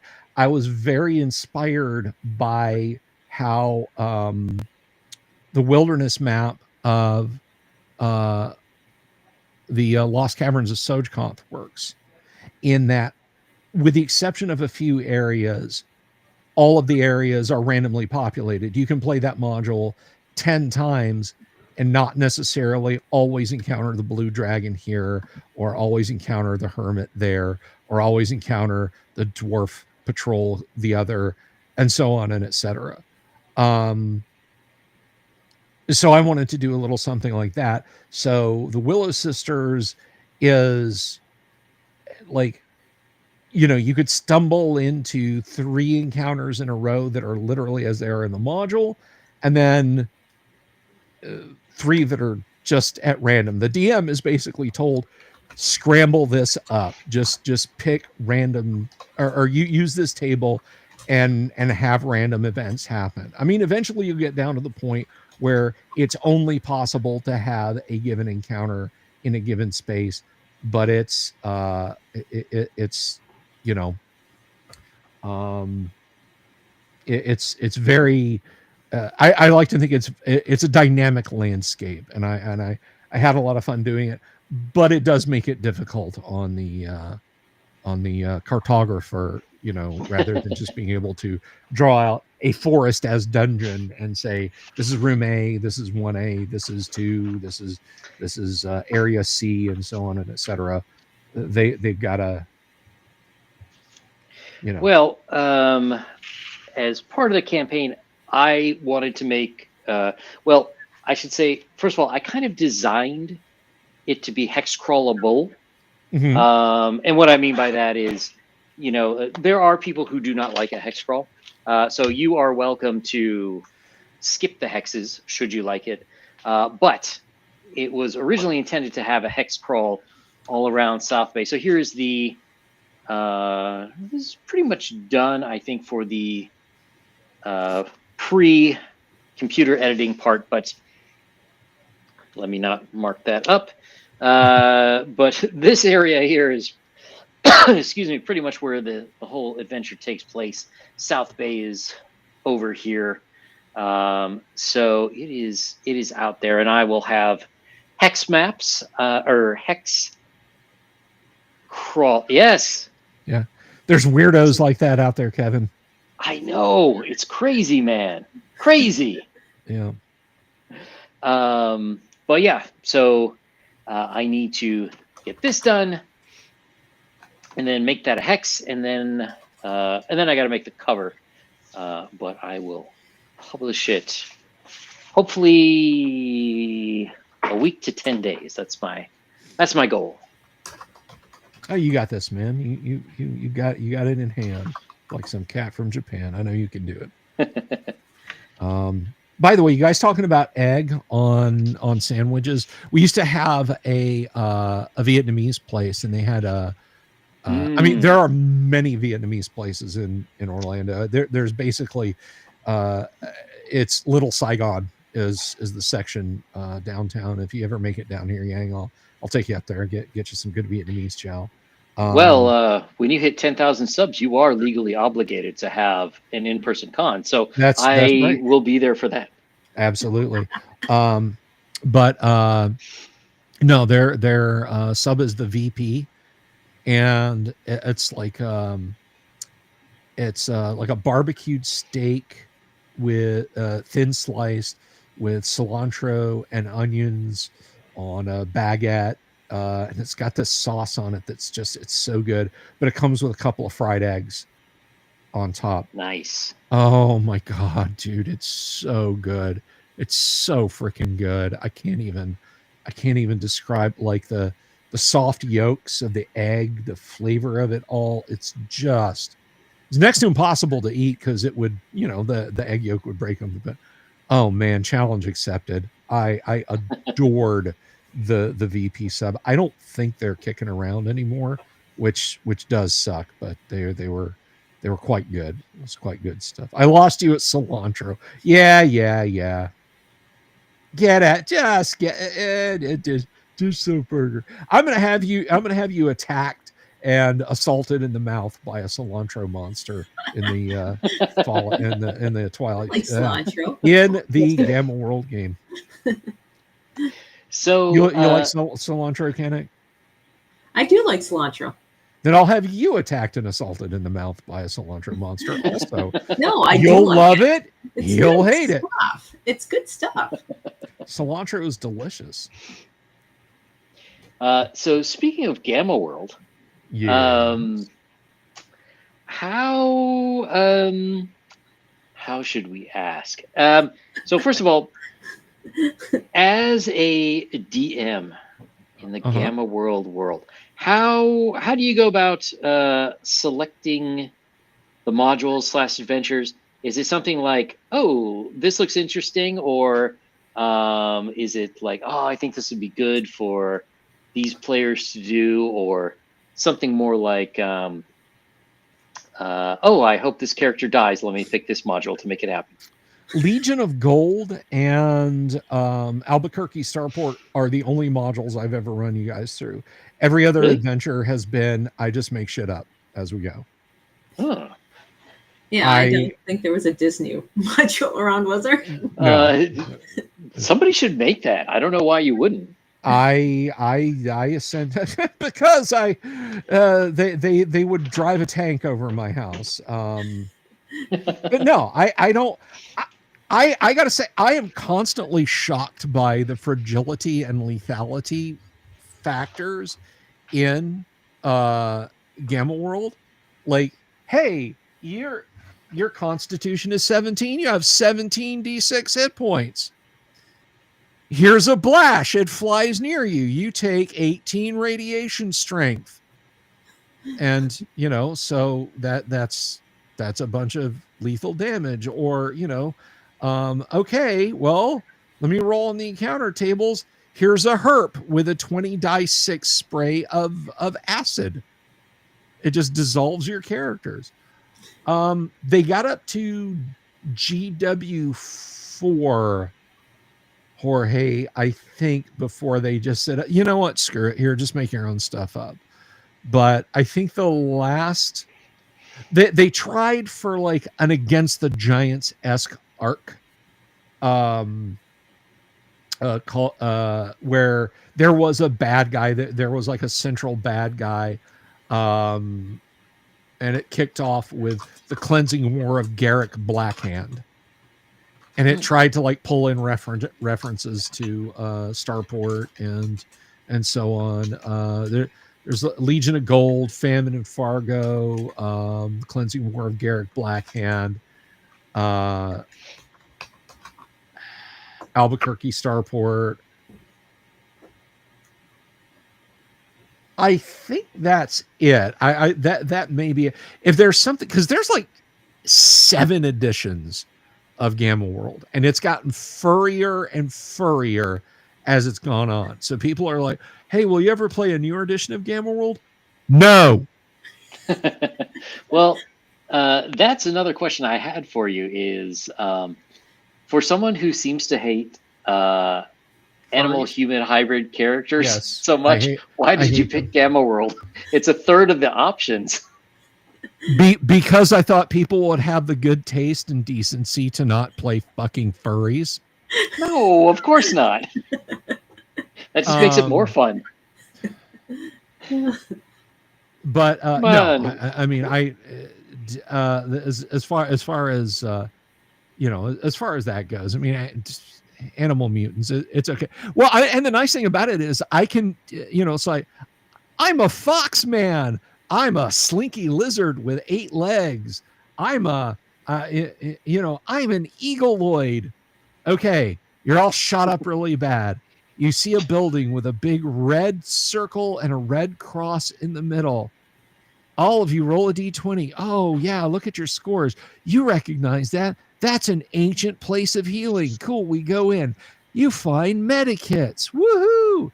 They don't work on you because you're mutants, and they weren't made for mutants. They were made pre-war for pure strain humans.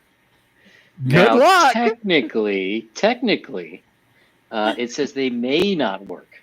I think that there's a role for it. I learned that when I was playing a cat. that is the I think it's the life ray that does it's like a 50% chance the life ray, but I could be wrong. It could be for all healing purposes. I think the life ray actually works just fine on them. Okay. I would have to double check. I want to answer BGC's question here, Yang. Mm-hmm. It seems like a no-brainer. Wouldn't Expedition Barrier Peaks be an ideal portal/bridge from D&D into Gamma World? Sort of. So here's the thing. Jim Ward, the first science fiction game that ever came out was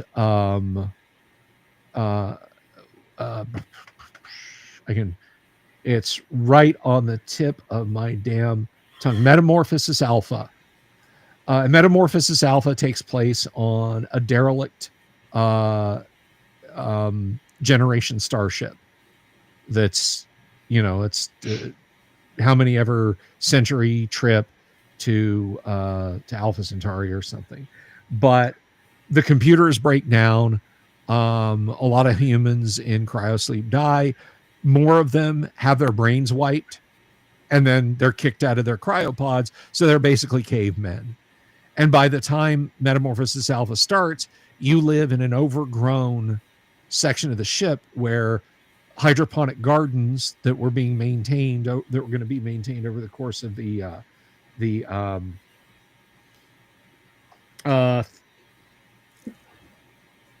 okay, all right. So that works on them. Very cool. It was the medikits that it's the medikits. But anyway, so the all is you grew up in a jungle with high mountains all around you in your little jungle valley. Well, your little jungle valley is like a mile long in the middle of like a 10-mile long starship, and the mountains that are on either side are the bulkheads of that section of the ship that have been overgrown with plants and everything. And then you go out and you find science fiction stuff. What has this got to do with Barrier Peaks and D&D? Paul Stormberg has a really good theory backed up by a lot of facts and logic, as Paul often does, that the piece of starship, and it is a piece of a starship. I just want to emphasize that if you read Expedition to the Barrier Peaks, very carefully, it is a piece of a starship. Initially, Jorge, no, they're not. The buy-in, it's kind of like if you're playing against the Giants in Greyhawk, and your DM is really selling it like as the module was classic. Everybody knows that Drow exist. Everybody knows what Drow are. They're purple with violet hair, and they're very nice and lovable people, according to 5th edition. But anyway, but they can be any color now. Oh God. But yeah, the conceit that everybody has to buy into in Metamorphosis Alpha is that you're Ugg the tribesman. You know, you don't know Shiny Rock, you don't know Strange Voice from Square Shiny Rock, you don't know Stick that caused friend to bleed and die when pointed at. You don't know any of that. As far as you know, your world is this valley.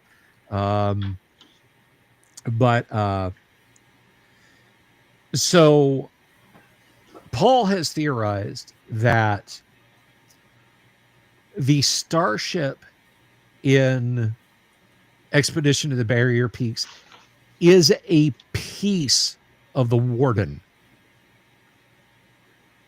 That it is either a piece of the Warden or that the entirety of the Warden is buried under miles of rock that basically it crashed onto Greyhawk.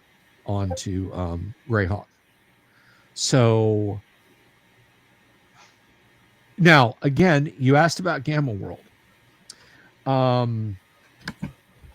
Canonically, according to Jim Ward, Gamma World and Metamorphosis Alpha are in the same game universe.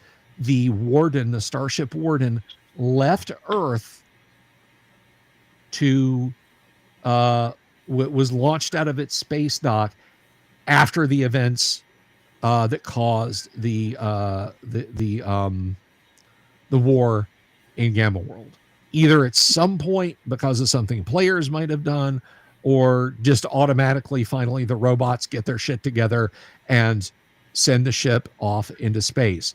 So, Expedition to the Barrier Peaks, it is entirely possible to put that into a Gamma World setting.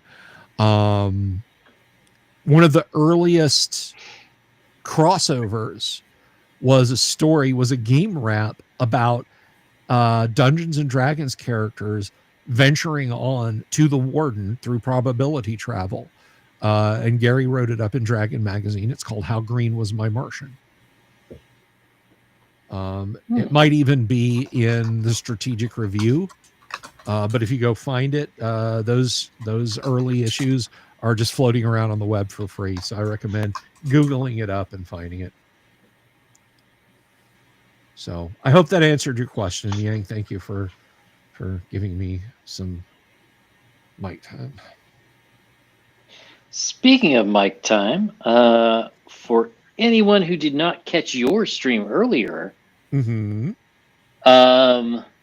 well, really, Kannek, elves are kind of we don't discriminate against Drow anymore. That's not right. So yes, the elves are Skittles. They taste great like the rainbow. Sorry. So for anyone who did not catch your stream earlier, why don't you give us a little bit of what's going on with the Glock? Well, the Discord is up. I mean, it's always been up. People can feel free to jump onto the Discord. Where should I send you this link so you can share this? There is a private chat which I can.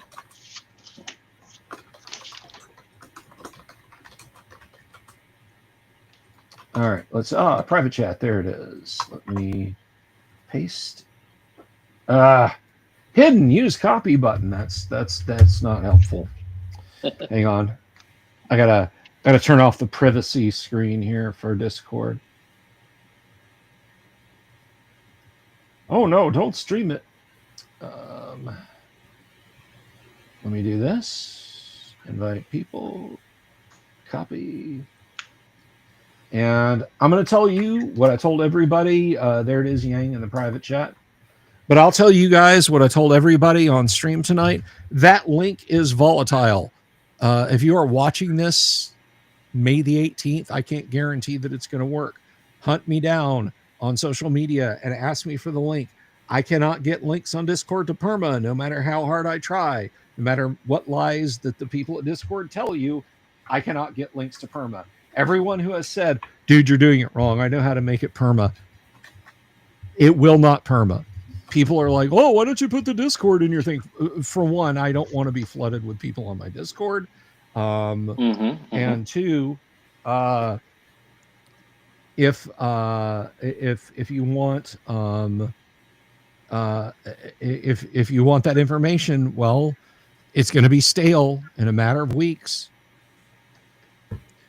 So go to that Discord. That is the cool people's Discord. That is where all the awesome people are going to be hanging out from the 21st to the 23rd. You go to that Discord, become a member, join it. Immediately in the upper left-hand corner of the channels, you will see a link. And I guess I better go over there. You will see a link, and it currently stands at 10 events. That's how many events are planned. Half of those are Wheeling Dragons Labyrinth games. But I intend to put some other stuff in there. I know other people are going to put stuff in there. But you can click on those, and there's literally just a green tick that you can click on that will let you join that game. Come back on the 21st when your game is happening. You will see your game in the voice channel event rooms. Join those rooms. And that is literally all you need to do to sign up. If you want to run a game, let me know. Send a message in public. I have been bad at skimming through and seeing who's telling me that, but let me know. DM me on Twitter. Message me on Facebook, drop me an email, bsylvia@gmail.com, and say, hey, I want to be a game master at the Guac. I will warn you, being a game master costs you double the entry fee for Guac, which is 0, and 0 times 2, boys and girls, is still 0. So I will turn on your game master status. And as I was telling people tonight, if you do /create, that is literally it. You do a / and type create. Aha. And you type the title and you type the date time in an acceptable stamp. And then your game goes into the schedule. That's it. All I ask of people is that they respect the 4-hour blocks. We start at noon on the 21st. We end at 4 o'clock on the 25th. If your game is going to run 2 hours because you only think it's going to run 2 hours, that's fine. But don't be like, well, I'm going to start my game at 1:37. Because, I mean, that there may be people that want to get into the game of somebody who actually is following the rules of when they want to start their game. Now, it's not likely, but it is certainly possible that the channels may fill up. I don't think it is. I think I could add servers until my mouse broke from clicking. Not servers, channels. But you will basically go through and you will see your events. And if you don't see your event, if it's time for your event, from the 21st to the 25th, I am basically going to live on Discord. Message me and say, hey, could you turn on, Joe's badass dungeon adventure in event room 2, please? And I will do that for you. There's a built-in dice roller. We are having panelists Wednesday afternoon. Alyssa Hazel, Thursday is either Sky Hernstrom or Richard Witters. I've got to talk to them and find out. Friday is Tracy Lesh. Saturday I'm going to try and get Jack Photon in for Saturday. If not, we'll do him on Friday before we have Tracy on or after we have Tracy on. But Jack Photon will be there. Saturday will be either Richard or Sky, whoever. Again, I just don't remember off the top of my head who had which one. And also Saturday is Matt Mythmere Finch. Matt, I wrote Swords and Wizardry, and Osric Finch will be in the house, and you guys don't want to miss that. Talking to Matt for an hour is like getting a college credit in tabletop game design. Do not miss talking to Matt. Don't miss talking to anybody. Alyssa Hazel is a great writer. I really enjoy the works of hers that I've read. So is Sky Hernstrom. He is a really cool dude. And Richard is a great artist. Tracy is a great artist. Matt is a great designer. And Jack Photon is a craftsman. Let me tell you what, if you've won or purchased any of Jack's AD&D remixed hardbacks, you know how talented that man is. And he is going to talk about Star Trek. He's going to talk about bookbinding. He's going to talk about all kinds of stuff. And the beauty of it is you guys can interact with them. You guys, as long as you're polite, I will hand you the talking stick and you can ask them a question and make comments and so on. All I ask for is decorum, please. And the only other thing I have to say is shower. Please do shower. It's not that I can smell you over standard TCP/IP. It's just a good idea. But that's how you do it, guys. Yeah, so go check that out. I haven't gotten off my butt to do it. However, I will be running an adventure from Empire of the Undying Sun. So if anyone wanted to try, it's a 5e game. We're going to run the 5e version, but it should be very fun. Level 4 characters. I'm sorry. You know what? You go on, Yang. You know what? Now I'm going to run a 5e adventure in every block.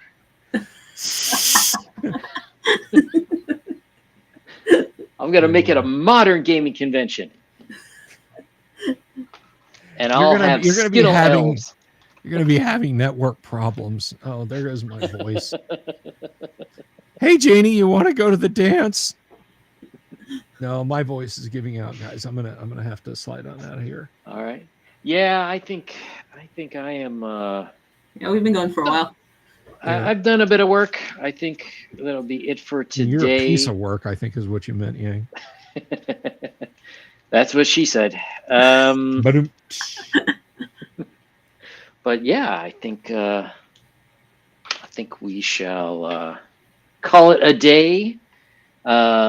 So let's see if this works. Yeah, it's kind of working. Let's see if I can close it. And we've lost Yang's audio. He closed the picture and we went deaf.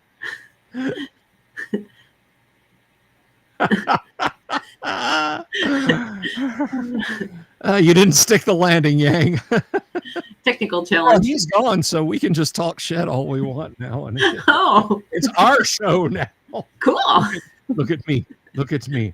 I'm the captain now. Aye, aye, Capitan. I will wait till Yang gets back. And now we're silent. Now we can't be heard. All right. Am I back here? You're back. I don't know if they can hear us though, Yang. Kevin said now you are silent. So. Uh-oh. What have you done? Yeah. Well, I forgot. I had the nice thing about Restream as opposed to StreamYard is you can have 2 cameras going at the same time without paying a ton of extra money.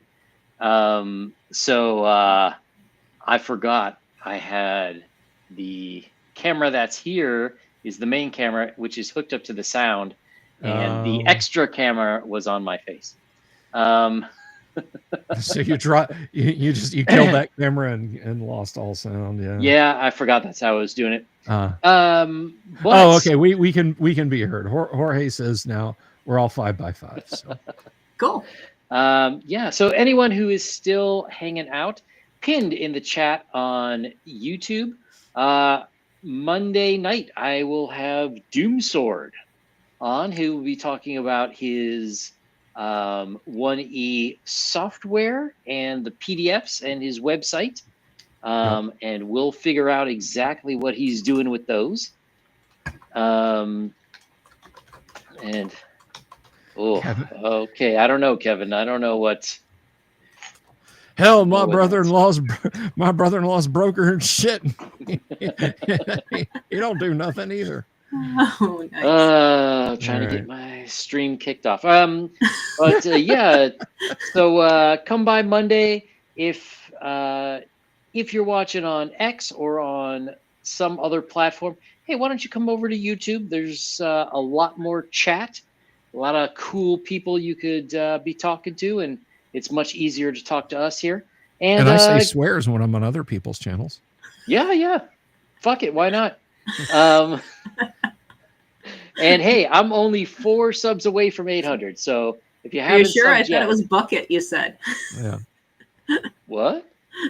All right. But at any rate, good night, everyone, and I.